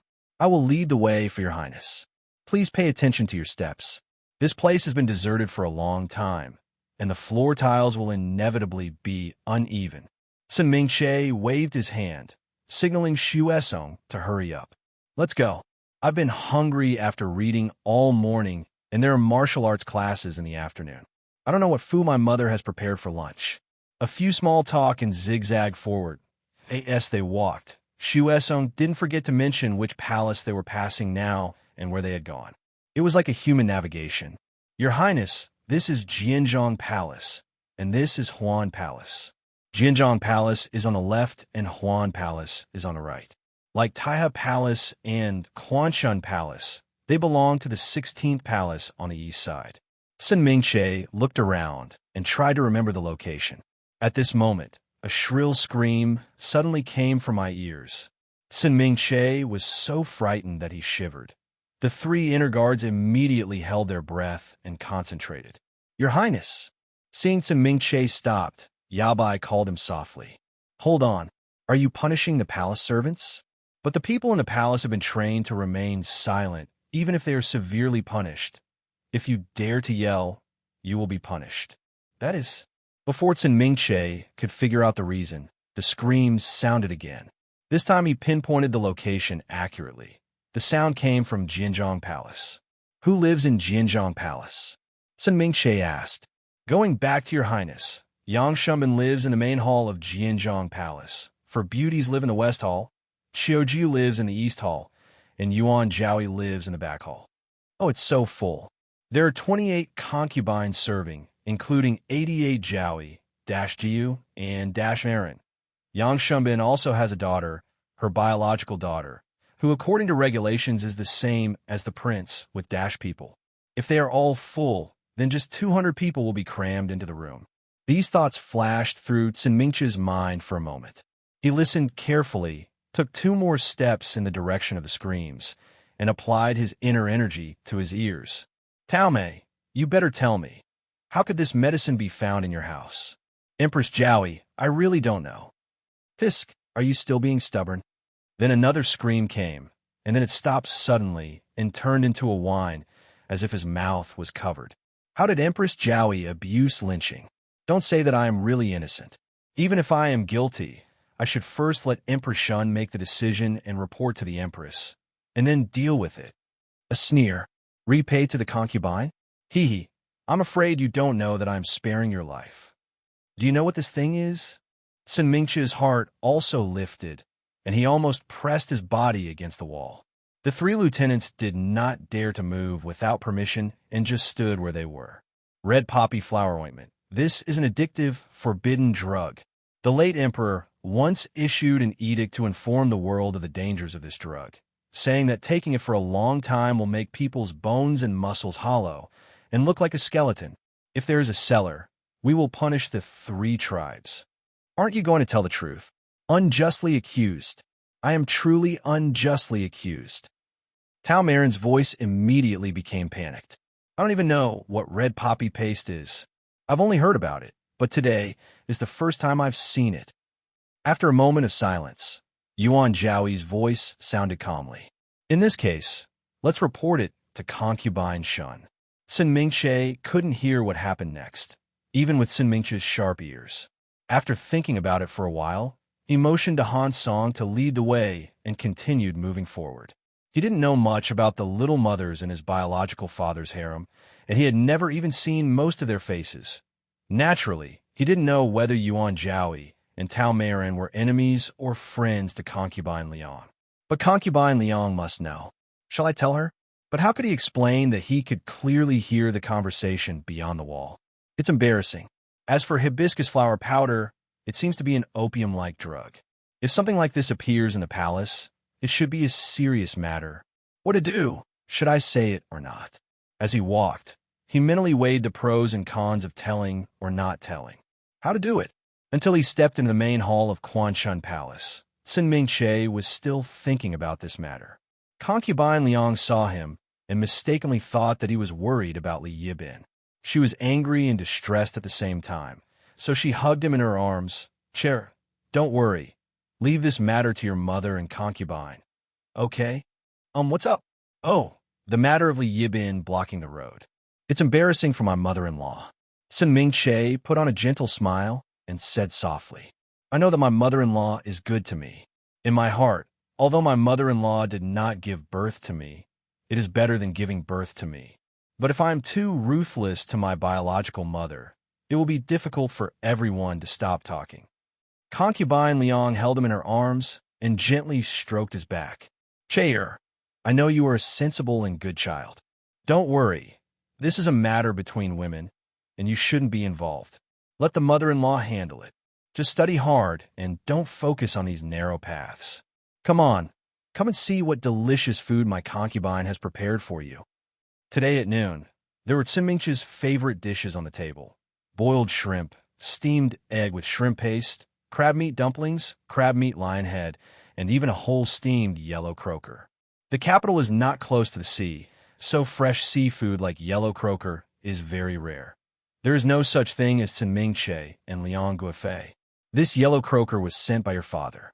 He said that you have learned well and should keep up your efforts. It was frozen when it was delivered. Yulian looked at it and said that the gills were still red and it was very fresh. It tastes best when steamed. It just so happens that you like to eat fish, shrimps, crabs, and the like. Your father is also thinking of you. Immediately, a palace attendant brought a copper basin for him to wash his hands and then serve the meal. Although he is young, he has a good appetite. However, shrimps and crabs were a bit cold in nature, so concubine Liang kept an eye on them and wouldn't let him eat more on the other hand. Almost all the yellow croaker went into his stomach. This wild yellow croaker is so delicious. You know, in the modern era of his previous life, all yellow croakers were farmed. Wild yellow croakers were very rare and outrageously expensive, and ordinary people couldn't afford them. Of course, due to transportation reasons, current yellow croaker cannot be eaten by everyone except fishermen on the seaside. Thank God for giving me a good pregnancy. Tsinmingche thought silently in his heart. After eating lunch and resting for an hour, it was time to go to martial arts class. Martial arts classes are nothing more than riding horses and shooting. However, due to the limited space in the palace school grounds, they just rode a horse for 2 laps and practiced archery. At most, he could do some horse stance and practice some boxing and kicking skills. Tsinmingche's horse was licensed by the emperor, and he went to the stables in the royal horse prison to pick it himself. He learned to ride and shoot when he was 6 years old, so it was naturally impossible for him to get on a high horse directly. Moreover, a good horse also needs to develop a relationship with its owner, and naturally it starts with the pony. Coincidentally, the day before he picked the horse, a wussen horse in the stable gave birth to a colt. When he came to pick up the horse, the pony had just stood tremblingly. Although this horse is young and weak, it has thick bones, slender shoulders and neck, medium-sized head, handsome appearance, short ears, high bun and nail, narrow breastpin, hind limbs shaped like a knife, thick skin, dense hair, and dark hair. Black and purple, it is a fine purple swallow. After the pony had finished feeding, it actually walked straight towards him, put its head in his hand, and taught him to hug it happily. So, he chose this pony as his mount and named it Zidian. Over the past 2 years, he has come to see Zidian almost every day. Even when he can't ride it, he has to drag it around the school grounds and feed it some refined bean cakes, fruits and vegetables, or 2 pieces of candy. Give it 1 person and 1 horse. The relationship is deep. Now that he is 8 years old, he can already ride a horse and shoot at a target. Although the speed is not fast and the distance from the target is not far, it is not easy to hit 9 out of 10 arrows. You know, the eldest prince is weak and cannot ride and shoot. The second prince likes poetry and writing more and is not good at riding and shooting. For a time, he, an 8-year-old child, took the lead in this aspect.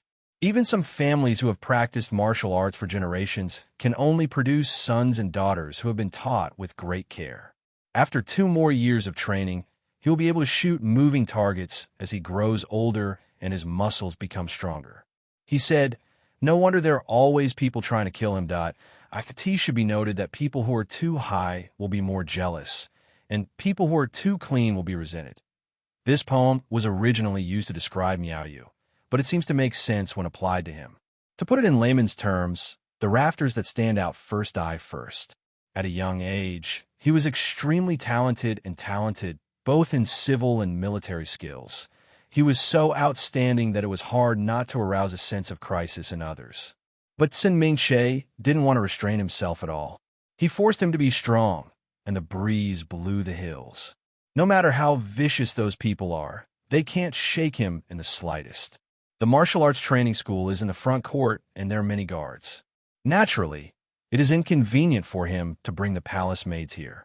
If someone secretly teaches and makes a scandal, he will not want his face, and he may even be reprimanded and impeached. Therefore, he only had 8 internal prisoners with him. When we arrived at the school grounds, Master Wu had already arrived. First I did a set of punches to warm up, then I stood on the horse stance for half an hour, and then I drew my bow 100 times before I could take a break. During the break, Sun Mingxie changed out of his sweaty clothes, drank some warm tea, secretly worked on his mind, and calmed his breathing. It is during such exercise that the martial arts kung fu in the system can be better integrated with his body, improving his physique and enhancing his strength. Otherwise, no matter how hard he pokes at the game system, it will only be half the result with twice the result. Over the years, the game has not changed much. It is just about working while idle to upgrade, meditating while idle to increase internal strength, and using the potential gain from working to upgrade martial arts and internal strength. That's it, very boring. And now, he has been stuck at level 280 for a full year and a half. That experience bar is too long. After that, it's horseback riding. Zidian is really a good horse, running as fast as thunder and as fast as lightning, and it's a pity that the school field is too small to run around. He rode the horse around the school grounds a few times. The horse was slightly sweaty, and the wind made his cheeks turn slightly red. Sun Mingxie raised his hand to signal the palace attendants to put the target up. Thuja handed him a special short bow, and mountain pine and cedar hung 2 barrels of arrows on both sides.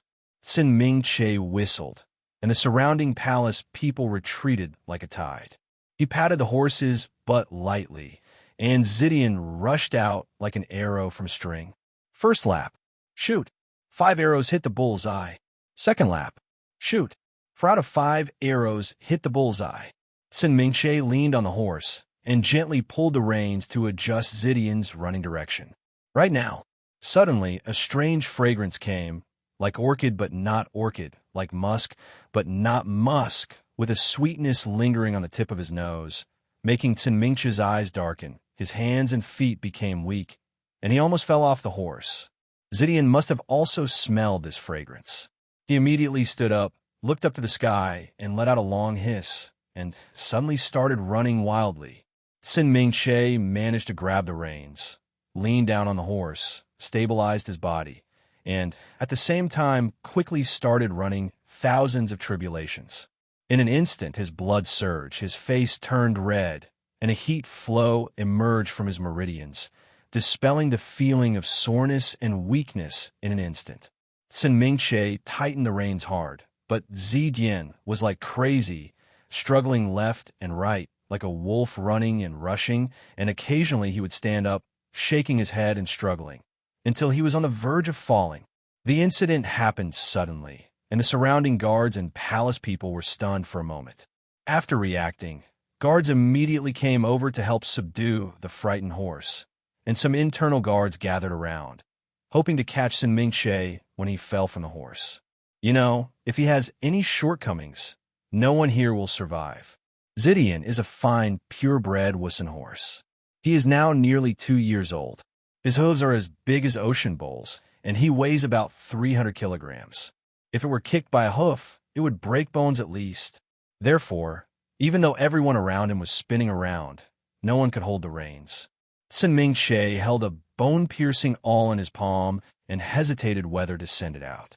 This is a hidden weapon he bought with broken silver from his master's sect.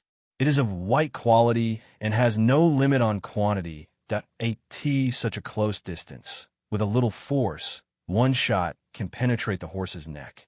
But he couldn't bear it. This is a horse that he has raised for 2 years.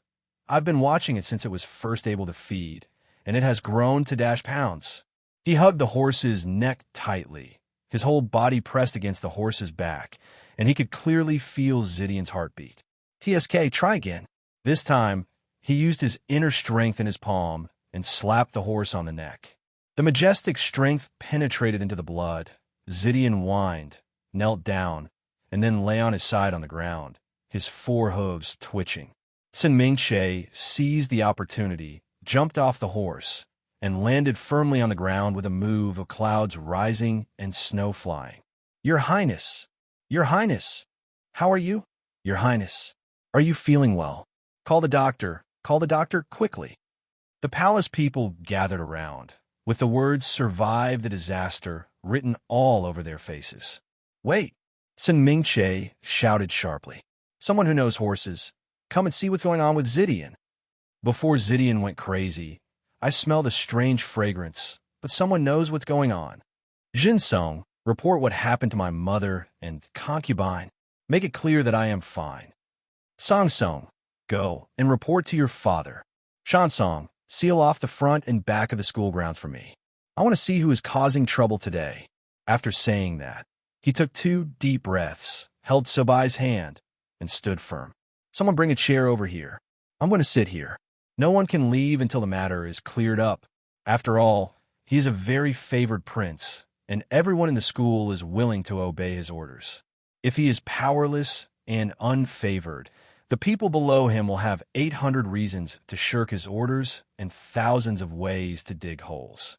TSK, if I had known something like this would happen, I would have brought a few more internal prisoners over. In just 1 stick of incense, Song Song rushed back, followed by a group of guards and an eunuch beside the emperor. His Majesty ordered. The emperor's 3rd son frightened the horse, and he will thoroughly investigate himself. 60 cabinet guards will be assigned to assist. The 6 bureaus, 1 department, and the 24 yamen will not delay and shirk the responsibility. If you find anything, report it immediately. I appreciate this. Everyone bowed and listened until the decree was announced. I wonder what I call the supervisor. Sun Mingche stood up and asked with a smile. The lower official Fan Zishan is currently the eunuch Bingbai, the eunuch and the Admiral Beiwage. He bowed respectfully and said, I have met His Highness the 3rd Prince. Quick and free. He hurriedly helped Fan Zishan, and naturally the supervisor beside him handed him a small purse containing money. This was his reward for Fan Zishan, which was equivalent to releasing goodwill. It didn't matter how much or how little the money was. Fan Zishan took it naturally and put it in his sleeve. 3rd Highness, Your Majesty was furious when he heard about this matter, but the affairs of the court are complicated and cannot be left for a while. He ordered his subordinates to lead the 60 guards to help you find out the matter. Sun Mingche bowed deeply in the direction of the main hall. Thank you, Father. After getting up, he said to Fan Zishan, I just ordered people to seal off the school grounds. I wonder if I can ask Superintendent Fan to lead people to conduct a thorough investigation here. As ordered, Fan Zishan bowed respectfully and began to dispatch the guards, who were careful and orderly in their words and deeds. Beiwei Pavilion is equivalent to the Secret Service Agency controlled by the Emperor. Its leader is the 2nd-ranking eunuch after the eunuch in charge of the ceremony. It can be seen that this Superintendent Fan has a good background. And what was the purpose of the Emperor asking him to assist Sun Mingche in investigating this matter? Professionals are professionals. Within an hour, sergeants came one after another to report what was going on everywhere, and that there was something fishy about it. They not only searched the school grounds, but also searched all around the school grounds, and finally found traces in the grass behind house. It was a copper basin that was deliberately thrown there. There was some kind of burned ashes in it. The shape was very different from carbon ashes and paper ashes. It looked like traces caused by some kind of pasty combustible substance. The emergency horse doctor also checked Zidian's condition, and the result was that he was poisoned. As for what kind of poison it is, I really don't know. It needs to be examined by the imperial doctor. But the imperial doctor only looks at people, not horses, and he doesn't know how to look at horses. He can only look at Sun Mingche. But Sun Mingche had no symptoms of poisoning. They were all decomposed by his internal energy. So in the end, nothing was found. Fan Zishan looked at the copper basin and fell into deep thought. Excuse me, Superintendent Fan, do you have any advice on this? Sun Mingche asked curiously. Fan Zishan pondered for a moment and said softly, I wonder if Your Highness has ever heard of something. Red poppy paste? Oh, this is the 2nd time I heard this name today. Red poppy flower ointment. I do know that the late emperor had issued an order to ban this product. Fan Zishan smiled slightly.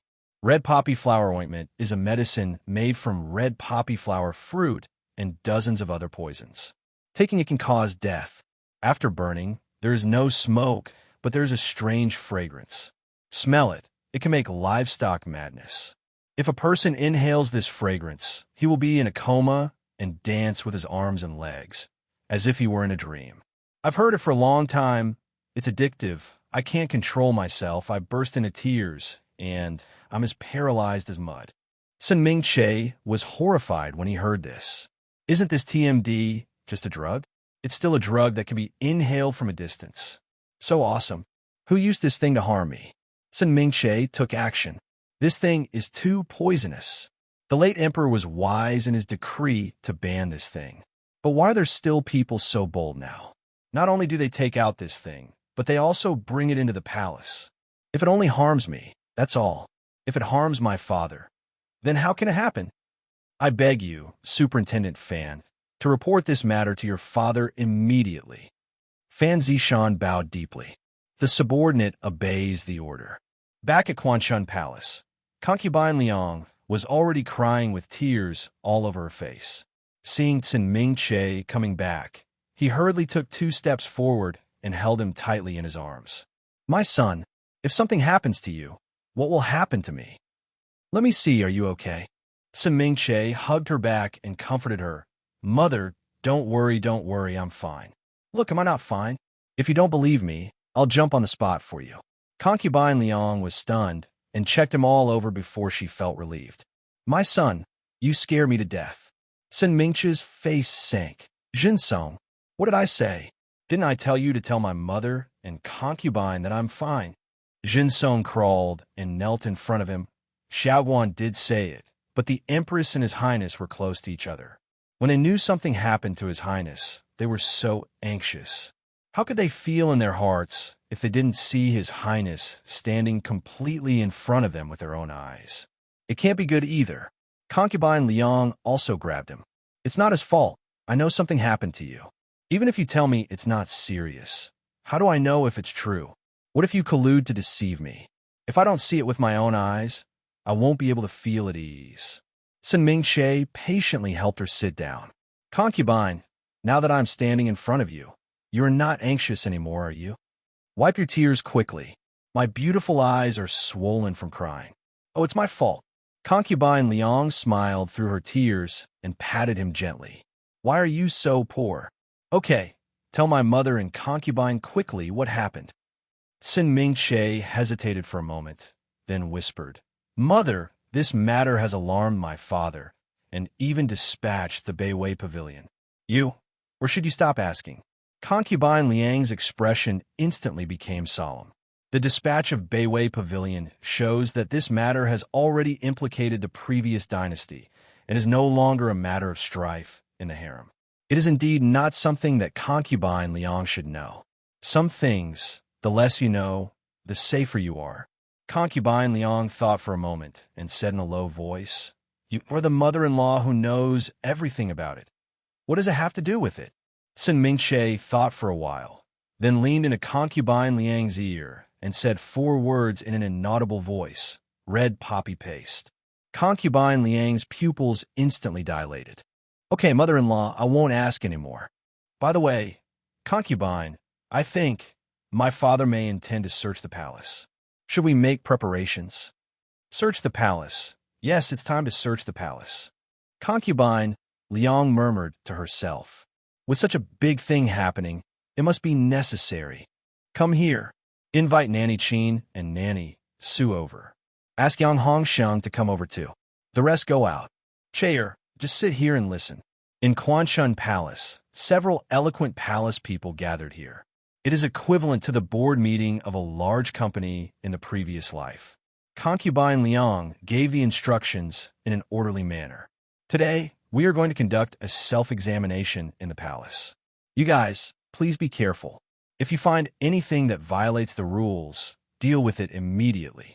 As for the other people in our palace, if they really find out something, they can still save their lives by reporting to me now. But if they are found out by others in the future, no matter who they are, I will not show mercy. Aunt Qin, Aunt Su, you two generals, go check the internal prison. Yang Hongsheng, you are the chief eunuch of my palace, and I promoted you all the way. I will leave the maids in the palace to you to investigate. The chief inspector inspects the palace maids, and the female officers inspect the inner prison, which can be regarded as avoiding covering up each other to the greatest extent.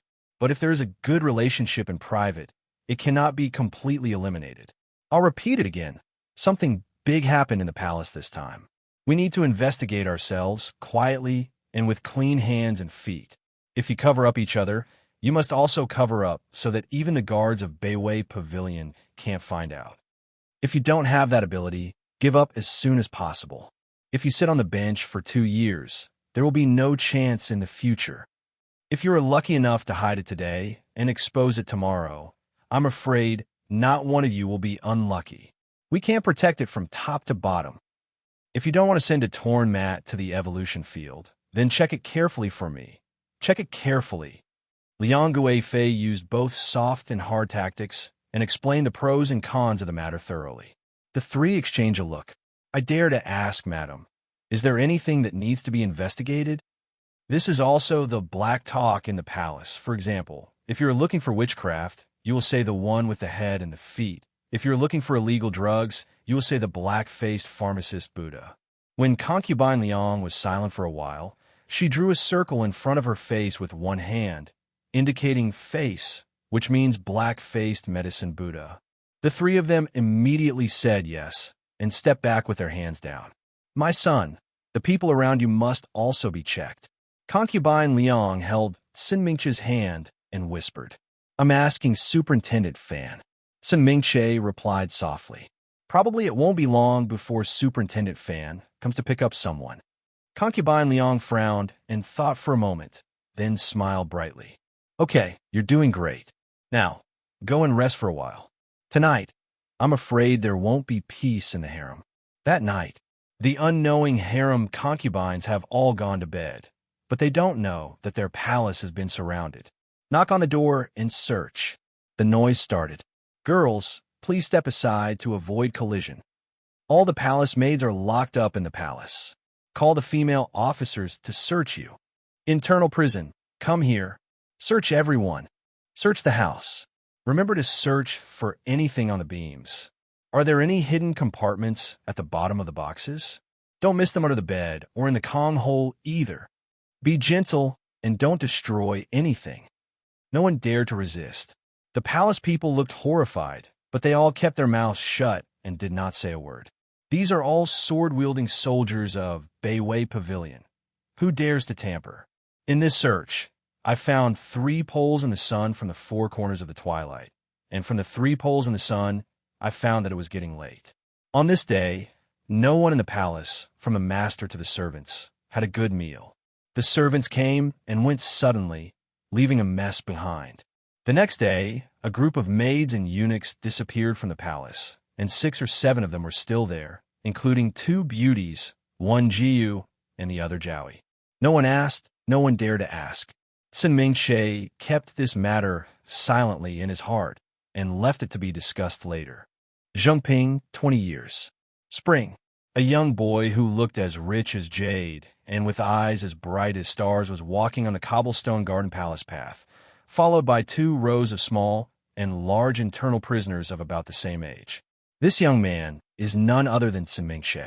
He grew up to the age of 14 with great difficulty. How difficult is it?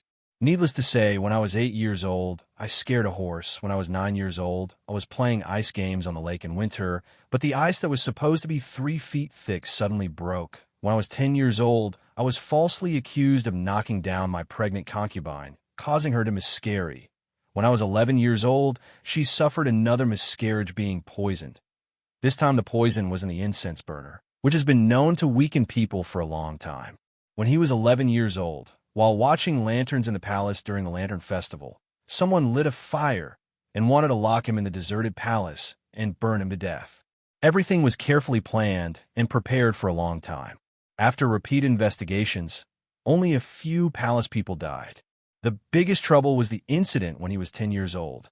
However, After searching and searching, the most they could find was Jowie, who was sentenced to death on the spot. After the age of 12, such major events rarely happen.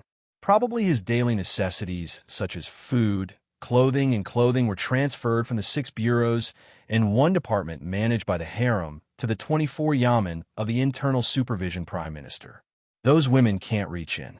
He himself also moved from Quanchun Palace, where concubine Liang lived, to Nanlu Pavilion, where the princes lived together.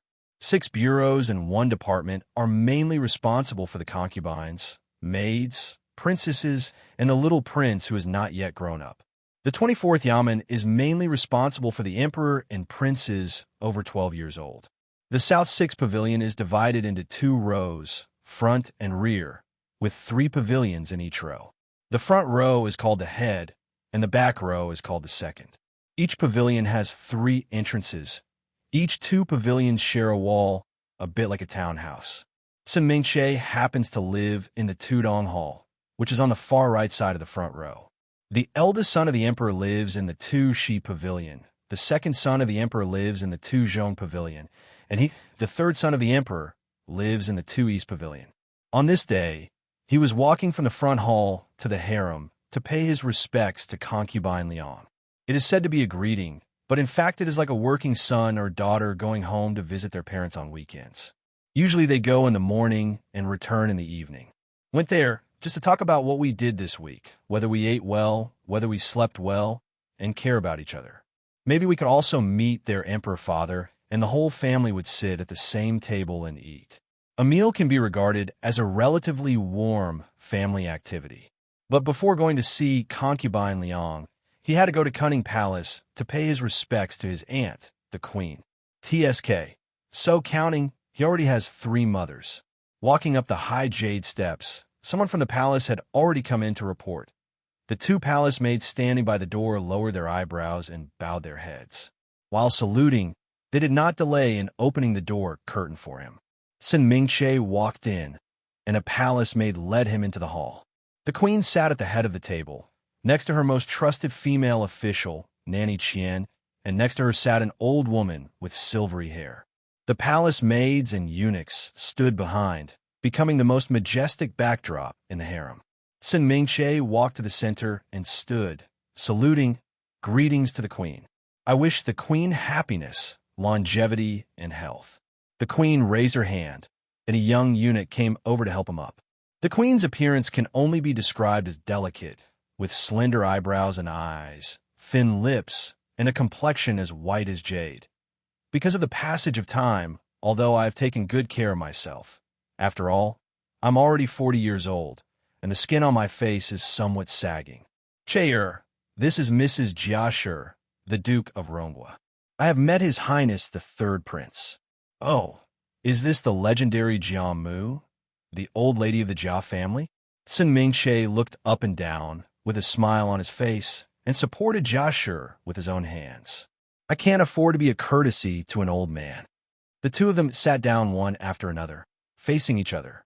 The queen smiled and said, by the way, the eldest granddaughter of the Duke of Rongwa's family seems to be 1 year younger than you, right? She happens to be here this time. Why don't you take her for a walk in the garden? The eldest granddaughter of Princess Rongwa's family? Isn't that Jia Yuanshan? Sun Mingche's pupils suddenly shrank. His face remained calm. He picked up the teacup and took a sip and said with a smile, the tea here is really good. Maybe it's the snow bud scent as tribute from Mindy, right? I know you like this taste. Qingyu, go pack up 2 tails and bring them back to Chair. The queen's face was smiling, but there was no smile in her eyes. Sun Mingche put down the teacup, raised his eyes, and met another gaze. She was a little girl standing behind Jia's mother. She was only 12 or 13 years old. She had a slightly plump face, eyes full of autumn water, and a peach blossom face like jade flowers. Although she was still small, she could already see her graceful grace. She is wearing a dark-grained, straight-collared, double-breasted dress with a light gray orchid dyed and embroidered hollow-printed skirt underneath. She wears a double bun, a pair of gauze purple grapes, and a goose-yellow hair rope. On her waist it is tied with a palace ribbon with a fruit-green flower pattern, and a sachet with broken branches and flowers. It cannot be said that it is not exquisite and beautiful, but in terms of color tone, Jia Yuanshun perfectly blended into the palace ladies. No wonder Sun Mingche glanced over and failed to notice her just now. But what the queen meant, was she trying to give Jia Yuanshun to him? No, let's not say that he is not old enough to marry a wife yet. Let's just say that Jia Yuanshun's status is to be a bed-warming palace maid. Her status is too high, and she is not even qualified to marry officially. What kind of trouble is this? And no matter how beautiful she is, thinking about the Jia family behind her, he is still indifferent to her. When Jia Yuanshun and Sun Mingche's eyes met, their cheeks turned red and they lowered their heads. Sun Mingche really wanted to say, "Girl, why are you blushing? I'm not interested in you. Not at all." At this time, Jia Mu and the queen were looking at him with smiles on their faces, waiting for his reaction. He wants to curse. "Queen, I have to take my leave now." He was about to get up and leave, but was stopped by the queen. The queen coughed slightly and said, "I'm not going to school today. What's the rush for you? Even if you're in a hurry to go back to see your mother and concubine, that's not the time. Or are you saying that you only want to be filial to your mother and concubine, but you don't want to be filial to me?" These are heart-wrenching words. Sun Mingche immediately knelt down to apologize without even daring to say anything. The queen smiled and said, Hey, get up, get up. My mother is just joking with you. Why are you still kneeling down? Today, you stay here with me and have a simple meal with me." What else could Sun Mingche say? There is nothing else to say except agree. Jia Mu and Jia Yuanshun were actually given meals by the queen, and Jia Yuanshun was even given a seat. The emperor's eldest son is already 19 and can attend court to attend to political affairs, so he does not come back often to have lunch with the queen. In this way, there were 4 people sitting at this round table, facing a table of delicacies. Except for the queen herself, the remaining 3 people all ate the same food, and they had to express great honor and joy on their faces. This meal made Sun Mingche feel like he was sitting on pins and needles. Fortunately, he didn't eat more than a few mouthfuls, otherwise he might have suffered from indigestion. After the meal, the palace maid served tea for gargling. Sun Mingche took a sip, cleared his mouth, and then spit into the spittoon brought by the palace maid. "Okay, I know you miss your mother and concubine, so I won't keep you here. Go ahead." After finally getting the sentence, Sun Mingche felt relieved, but he still had to look frightened and very attached on his face. The 2 of them knew each other well and played a good show of a loving mother and a filial son, and Sun Mingche withdrew. Less than halfway to Quanshun Palace, Bai Song hurried over with 2 young eunuchs and delivered news that shocked Sun Mingche. Yuanshun, the daughter of the Jia family, was specially summoned to the palace because of her virtuous, filial, and talented people. She was appointed as the female history of Cunning Palace, with the 2nd rank, and was in charge of all ceremonial matters in the palace. Kinnis, Jia Mu kowtowed to receive the imperial edict. Yuanshun knelt behind her. After announcing the edict, he hurriedly helped Jia Mu up. From then on, Jia Yuanshun will stay in the palace. "You pity Jinner. You asked me to steal the old lady's good granddaughter," the queen said with a smile. "I'm afraid the old lady won't be relieved to have such a charming granddaughter in the palace. In that case, I allow you to bring a girl from home to take care of her personally." When Jia Mu heard this, she was overjoyed and wanted to kowtow again to thank her. "It's almost over, it's over." The queen hurriedly asked someone to help Jia Mu. "The old lady is getting older. I don't dare to accept your courtesy." Jia Mu even said she didn't dare. Her expression was filled with joy and fear, and her posture was humble. "Okay, the old lady will take John Nushi back first. Let the family get together again, and then we can send her in tomorrow." After sending away the 2 grandsons of the Jia family, the queen relaxed and leaned back, complaining. "That old woman is really dignified, and she brought me a little girl who is more delicate than a flower. Huh, who doesn't know who she is? I'm afraid she's looking at the prince's backyard. It's not just that she eats meat herself, but she also wants her relatives to come and have some soup. Your Majesty really gives her this face." The old woman, in the queen's words, is Jeanne, the current wet nurse of the emperor. One of her granddaughters has been decided by the emperor to be a prince in the palace, and Jeanne is allowed to choose at will. Is the prince in this palace a cabbage on the street? Are you letting Mrs. Jeanne pick at will? The queen became very angry when she thought about it. There is no queen mother who is pressing down on her in the palace, but this Jeanne is not the queen mother, but she is better than the queen mother. Why should she? Just because the emperor has taken 2 mouthfuls of her milk? Pooh! Aunt Chien comforted her softly. Mother, Madame Jeanne is already almost 70. How many more years do she have left to live? Your good days are still to come. The queen was thoughtful. Mother Chien, tell me, should I let my son marry that girl from the Jeanne family? Your Majesty, this girl from a Jeanne family is going to be the royal concubine. If we can get the support of the Jeanne family, even the concubine will not be able to afford it.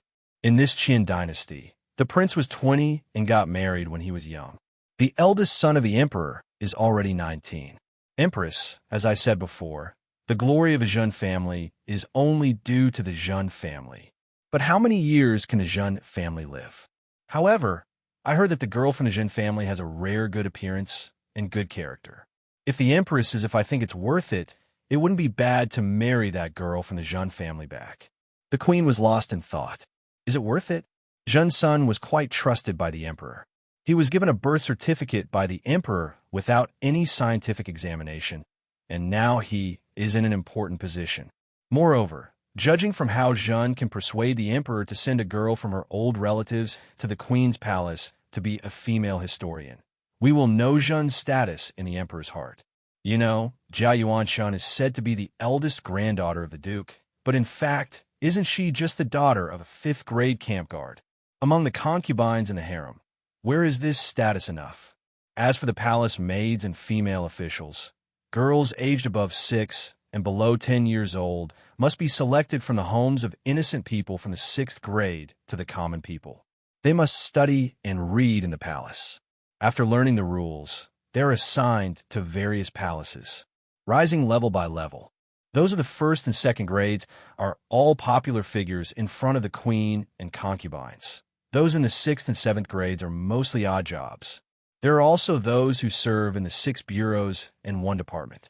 They are considered to be powerful female officials, but it is not easy to hold high positions. With Yuanchuan's status, if he chooses to enter the draft, he will really have no choice in the general election or the minor election. If you can't go through the draft, you can only go through relationships. Thinking of this, a sincere smile finally appeared on the queen's face. Too deceiving. Concubine Liang slapped the table and stood up angrily. The queen has no good intentions.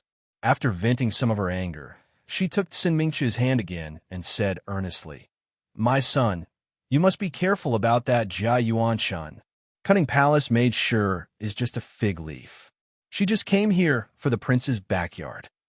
Your eldest brother is 6 years older than her. Your second brother is 5 years older than her. You are only 2 years older than her. Your 4th brother is 1 year younger than her. As for Xiaowu being a child from now on, there's no need to mention it. You said, doesn't the queen want to stuff her into your backyard? Oh, I heard that Jia Yuanshan was born very well. I'm afraid he just wanted to meet the prince first. I'm telling you, don't be mesmerized by her appearance. No matter how beautiful this girl is and how virtuous, filial, and virtuous you are, you can't have her. You don't know what the Jia family is like now. It will still be in ruins in the future. Having such a woman in the backyard is causing trouble. Big trouble. Before Sin Mingqi could say anything, Concubine Liang said a lot of words with a pale face, which made him dumbfounded, but felt extremely warm in his heart. In any case, regardless of whether he was his biological child or not, he was really cared for by Concubine Liang from childhood to adulthood. This considerate care and compassion are no worse than the blood relationship. Concubine, don't worry, concubine mother. Concubine Liang was stunned for a moment, and her eye circles began to turn red. Upon seeing this, Nanny Qin immediately signaled to all the palace attendants to retreat, while she and Yuping guarded the door. Sun Mingqi showed a smile. Mother. Concubine Liang covered her mouth, tears falling like strings of beads. When the prince is in the palace, He can call any of his concubines mother and concubine, but he will only call one concubine mother, and he has to do so secretly. Generally speaking, the concubine who can be called mother is the biological mother, and she was finally called mother by her adopted son today. You scream again? Concubine Liang choked. Mother. Hey. Concubine Liang turned her face away, covering her face and crying. It's not that she has no regrets or emotions, but these emotions disappeared when Sin Mingche said mother today. Mom, please don't cry. We, mother and son, will have a long time ahead. Sin Mingche handed over a clean handkerchief. Mom, I know you're doing it for my own good. Don't worry, I didn't notice what Jia Yuanshan looked like when I first entered the palace. She peeked at me and made me aware of it, so I saw her. She is dressed like a second-class palace girl, but she is wearing a pair of purple grape gauze palace flowers. Her thoughts are absolutely obvious. Mom, I don't understand much about all the things in the harem, and I can't pay attention to them. I want you to take more care of me in the future, okay? Mom, you are crying so much that I feel panicked. Did my son do something wrong? Is it okay for my son to kneel down and apologize to you? Concubine Liang quickly grabbed him. My son, listen to me. After all these years in the palace, you also know that under the current situation, even if you don't want to fight, you can't help but not fight. Otherwise, we mother and son may even have our bones chewed away. In this palace, you don't need a knife to kill people. Take Jia Yuanshan as an example. You are 14 years old now, and she is only 1 year younger than you. Now you are at the age when love begins. You are such a noble person. How can she not be moved when she already has that intention? What if you have something, and she works as a female official next to the queen, and a basin of dirty water of humiliating a mother and maidservant is poured on her, and then she is given to you as a concubine? Then it will be impossible to clean it off. Don't take it seriously.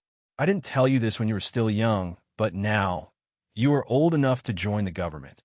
Don't tell me the queen may have done these things just to discredit your father and delay your entry into the government. No wonder she's guarding against this and that. Her son is not a prince yet. Besides, the Jia family used to be one of the 4 princes and 8 princes, but now that their descendants are unworthy, they are looking like a mess. They are just relying on the prestige of Xianrong Wugong. There's no need to mention it. Even if you really fall in love with a palace maid, it's better than you falling in love with Jia Yuanshan. Sin Mingche quickly smiled and said, I know, my mother is so worried about me. I feel very grateful in my heart. All in all, among the 12 beauties in the Red Mansion, only Wang Shifeng, Qin Keqing, and Jia Yuanshan were close to him in age. The others were Sister Lin, the fairy lady in the world, who is still a young child now. Shi Shangyun was just born last year, the same age as his 7th brother. So, in his heart, he was actually more curious. Now that I have met Jia Yuanshan, I feel a little excited. It was this excitement that made concubine Liang misunderstood, and she persuaded him for a long time. But since the 2 of them had talked about it, that was all. The next day, Jia Yuanshan entered the palace with a maid named Baoqin. When it comes to female officials, there is usually a little maid serving them. But it's because the palace servants who can be female officials are not too young and are often valued by their masters. It is inevitable for a person to care about one thing and not the other, so there will be a little palace lady around to take care of private affairs. But Yuanshan is like this. TSK, I really don't know what to say. Since Yuanshan entered the palace and was preparing to be the prince's concubine, the queen naturally wanted her to show her face more. Therefore, the work of announcing decrees and delivering rewards to various palaces was left to her. In order to avoid suspicion, Sin Mingche had to go to the harem less often. In a blink of an eye, it's Sun's break again. Originally, he was going to visit concubine Liang in the harem, but in order to avoid Jia Yuanshan, he asked concubine Liang to tell her that he would not go for the time being.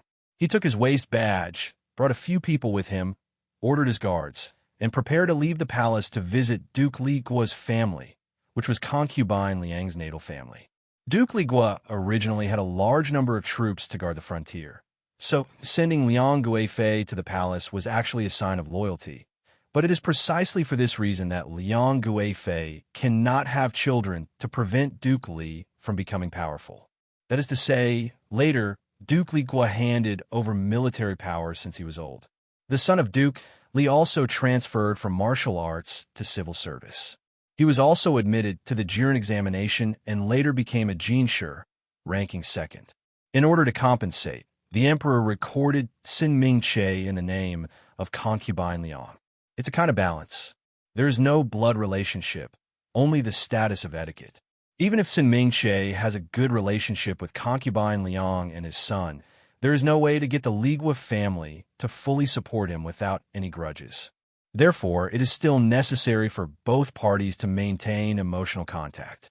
I'm afraid that in the future, his princess will also leave the Duke Li's mansion.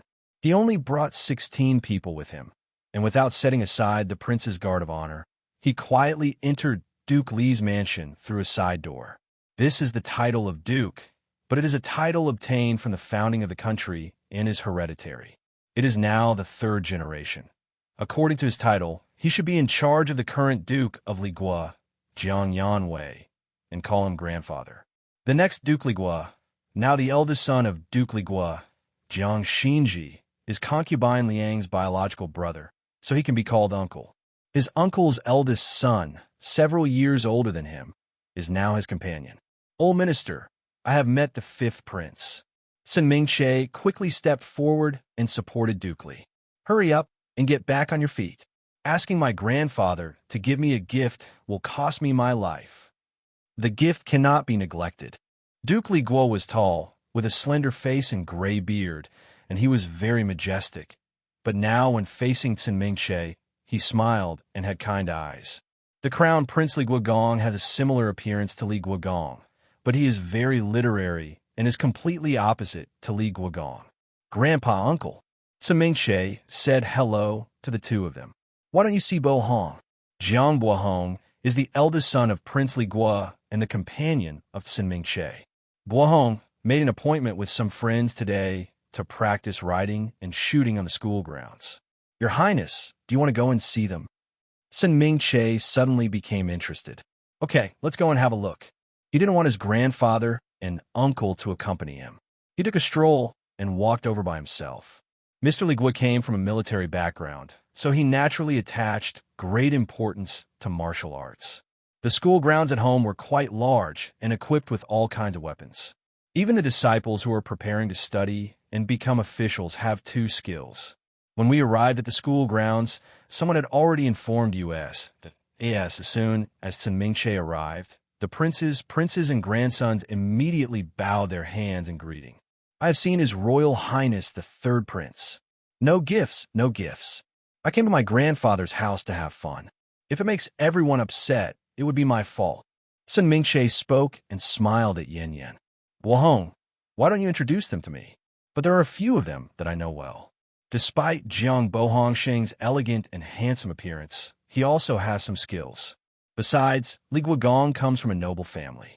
If he talks about poetry, he is just playing with the juniors of the civil servant family.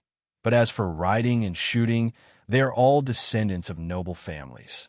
Jiang Bohong introduced them one by one. This is the eldest grandson of Ronghua Mansion, named Jiao Yin. Okay, Jiao Yin? Another red man figure. He is the one who will marry Wang Shifeng in the future. Sin Ming Che looked him up and down and saw that his face was powdered, his lips were red, and his teeth were white. He smiled naturally. He had a good appearance, he was tall and straight, and he was full of energy. I don't know how he ended up becoming such a romantic dandy. From the Ronghua Mansion? Oh, I remember that there's a young lady in your family who is married to Lord Lin Ruhalen, right? Jiao Yin was partly confused and partly confused. Master Lin is my uncle. Sin Ming Che nodded and laughed with everyone. When I was a child, Mr. Lin was still serving his imperial edicts, and he often hugged me. Now Mr. Lin should be working at Lantai Temple, but I haven't seen him for a long time. Turning around, he asked Jiao Yin again, "What books have you read? With an uncle like Mr. Lin here, you must be well educated." Jiao Yin lowered his head in shame. The villain is just a wise man and has a rough grasp of writing. How can he be taught by Master Lin? Sin Ming-che paused for a moment. Then, you must be taking a military position? How is your kung fu? Are you and I doing some tricks? Jiao Yin lowered his head and murmured a few times, and there was a burst of snickering from around him. Seeing this, Sin Ming-che stopped asking and started joking with others. Jiao Yin couldn't wait to find a crack in the ground and crawl in. The third prince is now very favored, and his family is also very outstanding. These noble sons and young men from Wuling are also willing to joke with him. Several people competed in archery, and Sin Ming-che came out on top unsurprisingly. At noon, several people left food at Duke Li Guo's residence, leaving Jiang Buohong to continue greetings, while Sin Ming-che and Duke Li Guo went to the study to discuss matters. At 14 years old, he is already half an adult.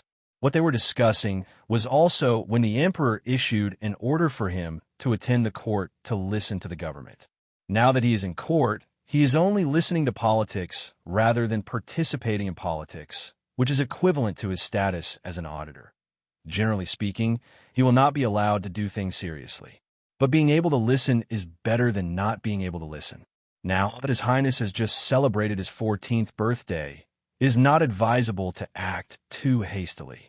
Otherwise, it will cause a rift between father and son. Duke Li Guo touched his beautiful beard and said with a smile.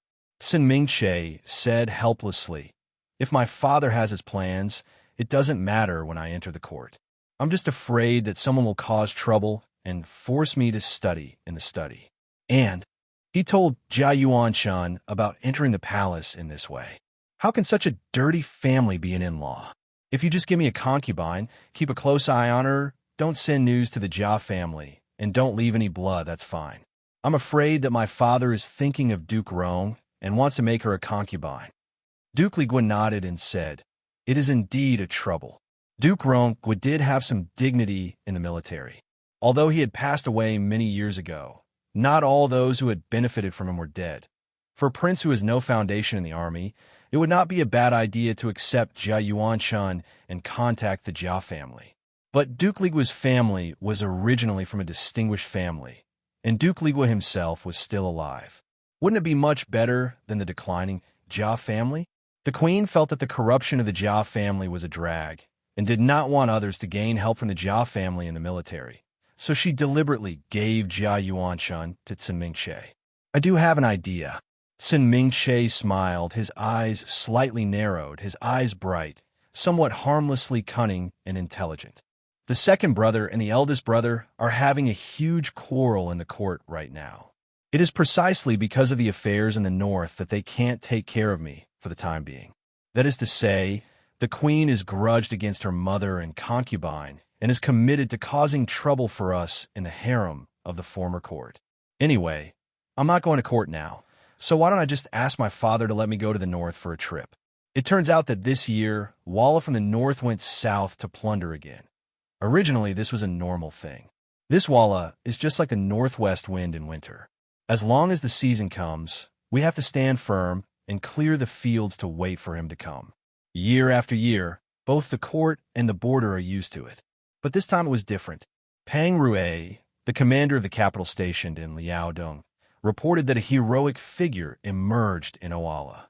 Burigud of Dulbert's tribe actually unified all the tribes in Owala, assembled cavalry, and marched to the city. It should be noted that it is a small matter for those scattered cavalry to plunder, but it is a small matter for hundreds of people to come and go, leaving a few heads or taking away some food and grass. For a larger tribe, there are only tens of thousands of people. They mainly loot and attack cities. It is always a bandit behavior, and there is no one who occupies the territory as a king. Now a tycoon has arrived.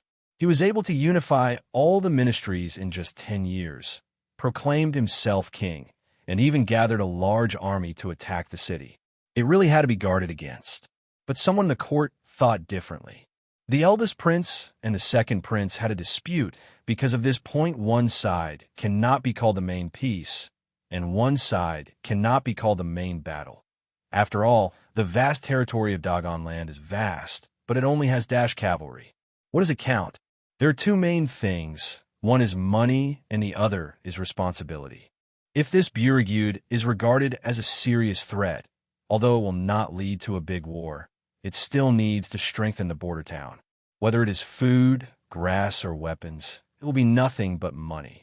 If Burigude is not taken seriously, if Bienjin makes mistakes and is held accountable, everyone who opposes it will be in trouble. Moreover, the emperor seemed to have the intention to test his two sons with this matter. Therefore, the matter has remained at a stalemate, and now more than 10 days have passed, and it is still being discussed. I was thinking, why don't I ask my father to let me go to Liaodong under my name to see the situation? After all, what you hear is false, and what you see is true. Now, whether it is my two royal brothers or all the kings in the court, they are all citing old cases when judging this matter, and there is no real evidence. How can we make a calculation? Why don't I go there? On the one hand, I can take my father's place to see how the situation is in the border town. On the other hand, I can avoid the tricks of women in the harem. Besides, it can be regarded as entering the court or even doing errands. Talking to my father, you can say that my childish nature is very playful, and I want to see the great mountains and rivers. It's just, I'm worried that my father is suspicious of my grandfather, so I want to discuss it with you first. Duke Liguo looked thoughtful. Sun Mingche really had a good idea. However, how to implement it still needs to be discussed in detail. The three of them planned for a long time and then dispersed. That night, after Sun Mingche returned to the palace, he naturally went to have lunch with concubine Liang. At the same time, he also revealed to concubine Liang the details of what he, Duke Li, and others were planning. By the way, I also handed over the things that Duke Li Guo prepared for concubine Liang. While the two were eating, they heard the announcement that the emperor was coming. The emperor did the same. Hearing from the eunuch beside him that Sun Mingche had returned to Duke Li's residence, he suddenly thought of coming over to take a look. No gift, sit down. The emperor sat down at the head of the palace with his majestic sword, and a small eunuch immediately came over to serve the dishes. It was difficult for Sun Mingche to come to concubine Liang's palace, so concubine Liang ordered several dishes at the table according to Sun Mingche's taste at the Shangshi Bureau. The emperor knew it at a glance. Your mother-in-law does love you. That's natural. The mother-in-law cares deeply about her son. Sun Mingche smiled brightly. The serving maid put a chopstick of bamboo shoots braised in oil into his bowl.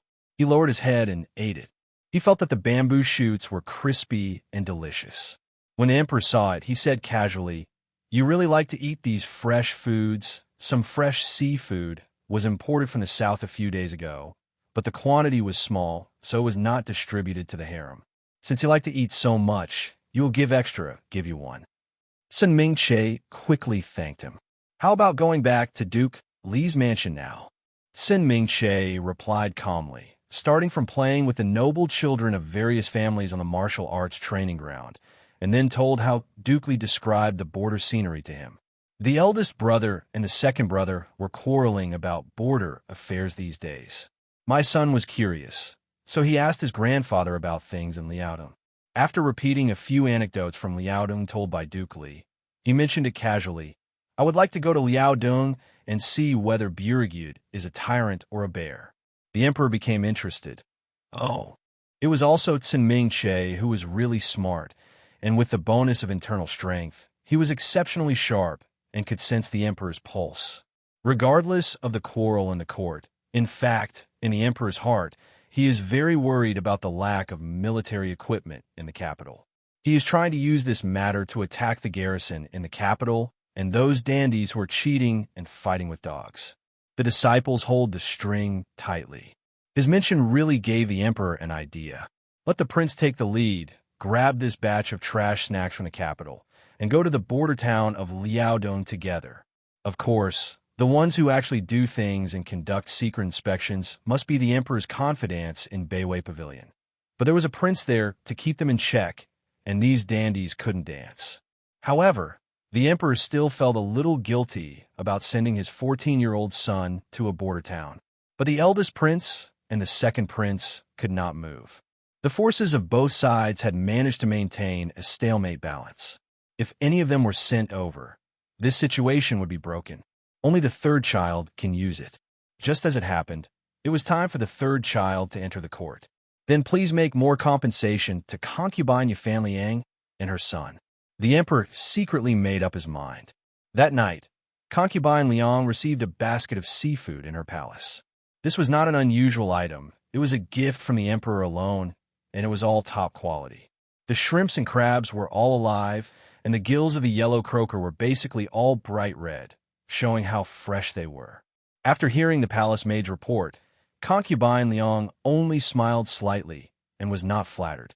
She knew that the plan planned by Cin Mingche and Duke Li Gua should have come to fruition.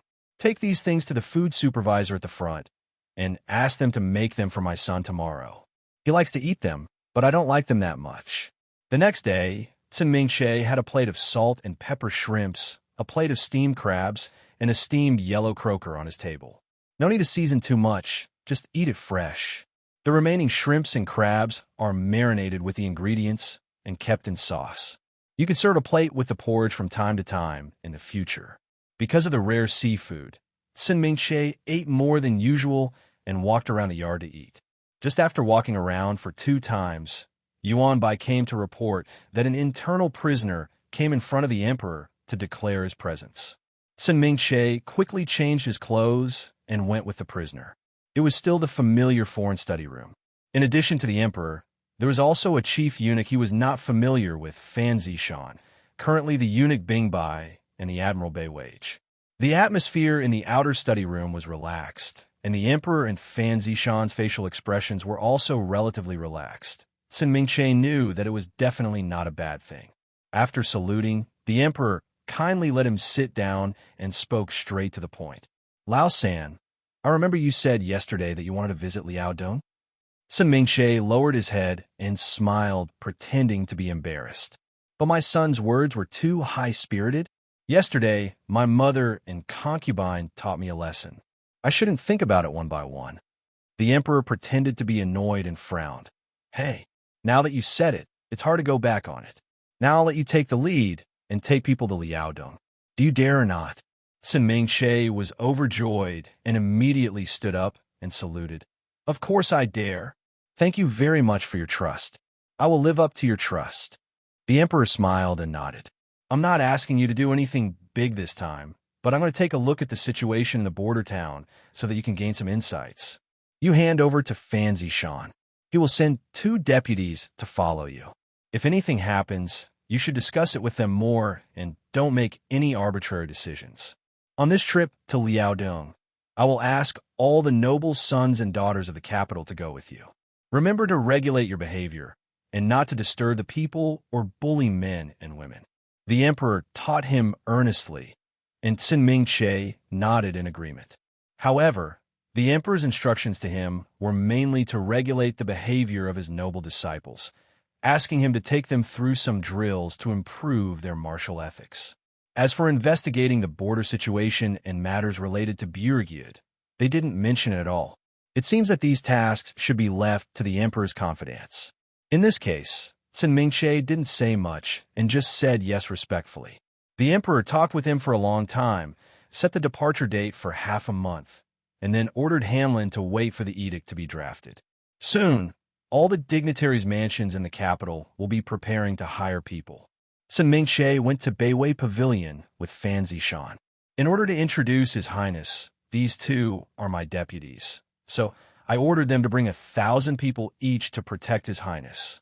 But I saw 2 capable men standing in the court, wearing dark green round-neck robes, jade-inlaid black gauze on their heads, gold leather belts around their waists, and red-soled soap boots.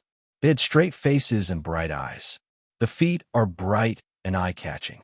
Your Majesty, Beiwei Pavilion is thousands of households away. See, Your Highness. Your Majesty, there are thousands of noble scholars in Beiwei Pavilion. See you, Your Highness. Quick and free. Cin Mingche hurriedly supported the 2 people who were saluting with a gentle attitude. I'm going to have to trouble you 2 for help in the next few days, so there's no need to be so polite. The 2 even said they dare not. As the master of the pavilion, Fan Zishan still has a lot of work to do, and Cin Mingche doesn't want to spend too much time here. You must know that Beiwei Pavilion is the sharpest knife in his father's hand, and this pavilion master must be his father's confidant. As a son-in-law, it is better to keep an appropriate distance from such an emperor's confidant. Of course, he also wanted to find a place to chat with these 2,000 households to see what the current situation in Liaodong was like. Since it was the person assigned to him by Fan Zishan, he probably went to Liaodong to investigate the situation and could not be the eldest prince or the second prince. He also relaxed a lot when chatting. As for what to do about this matter, Sin Mingche already had a plan in mind. Since the emperor's purpose is to train those dandies in the capital, he must lead by example and dress lightly. It can't be said that he brought a large number of Wanjiang's servants with him, but asked others to act simply. There's no such thing. He decided to bring 4 personal eunuchs with him and not a single palace maid. The luggage should be loaded simply, no more than a carriage.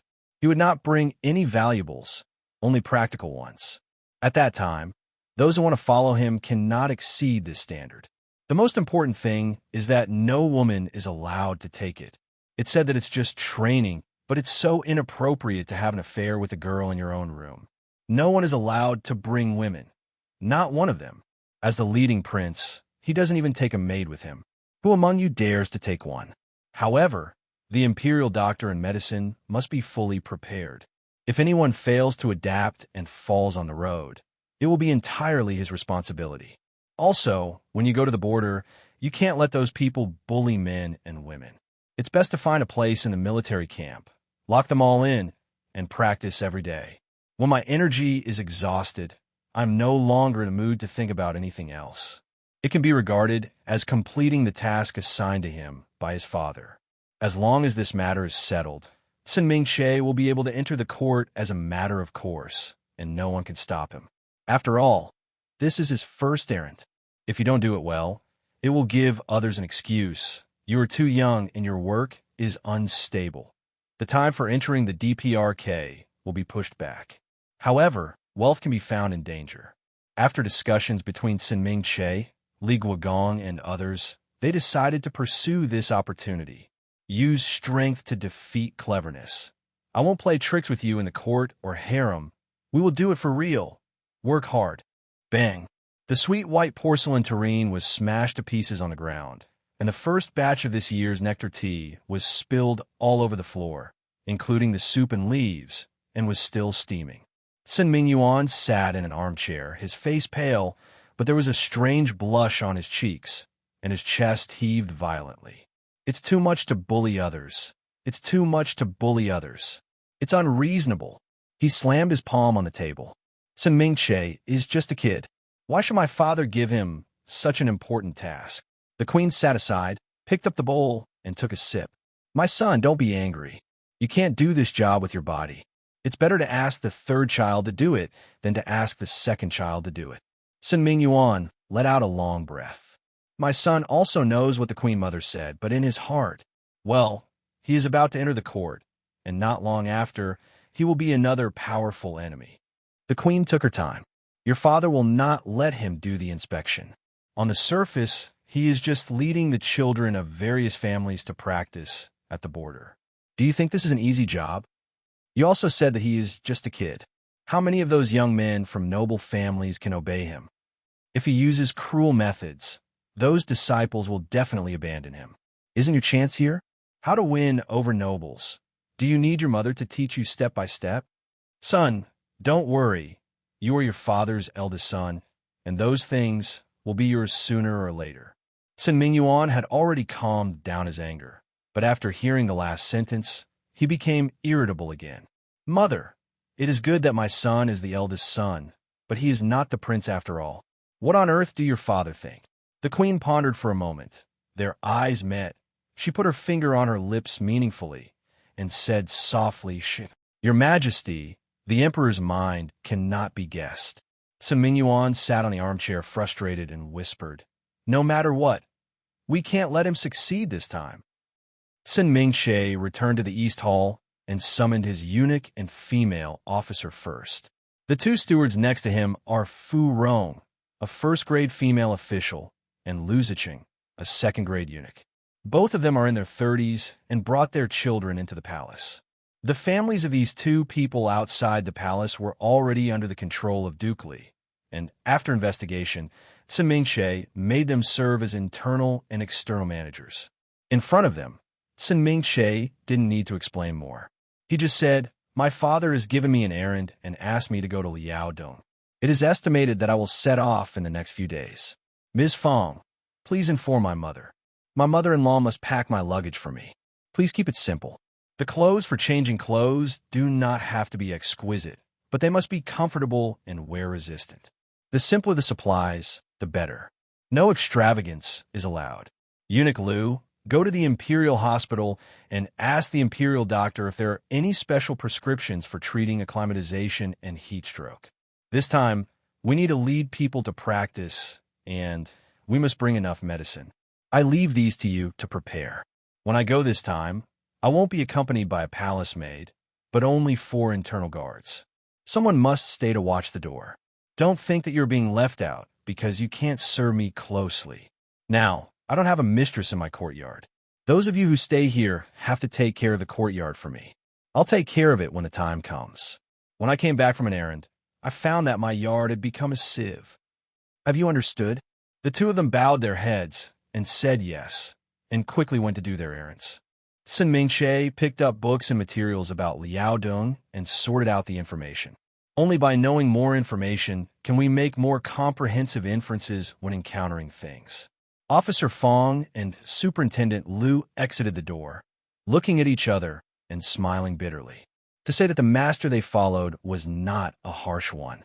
Although he was very strict, he was usually generous and organized, and he did not have an irritable temper. Ever since he wanted to become independent at the age of 12, he had one requirement when he wanted to work as a servant, preferably someone who could read. Then he separated the things in his yard one by one and distributed them layer by layer. Then he posted a list in the side room and wrote down everyone's daily chores. When they were done, they had to sign and clock in. Mingche himself conducts random checks from time to time. If he wants to find out something, he must get to the bottom of it. After just a few random checks like this, no one dared to do anything. The atmosphere in the courtyard took on a new look, and most of the bullying, oppression, blame-shifting, and exclusion among palace maids and prison guards had disappeared in the blink of an eye. At that time, Lady Officer Fong and Superintendent Liu knew that despite the young age of the third prince, they should not be underestimated. In the past 2 years, Ms. Fong has been in charge of food, clothing, and Superintendent Liu has been in charge of housing and transportation. The two have cooperated in a tacit understanding, and Mingche has never expressed which one he values more.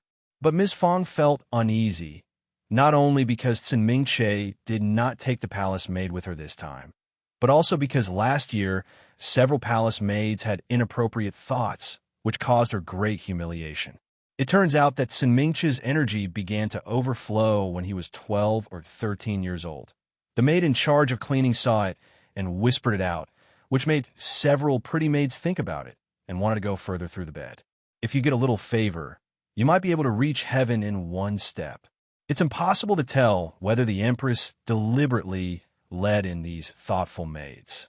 You should know that although there is overflow of essence at the age of 12 or 13, it is caused by the overflow of essence and is not a serious problem. However, if the clouds and rain are encountered for the first time, the essence will be depleted and the kidney chi will be insufficient.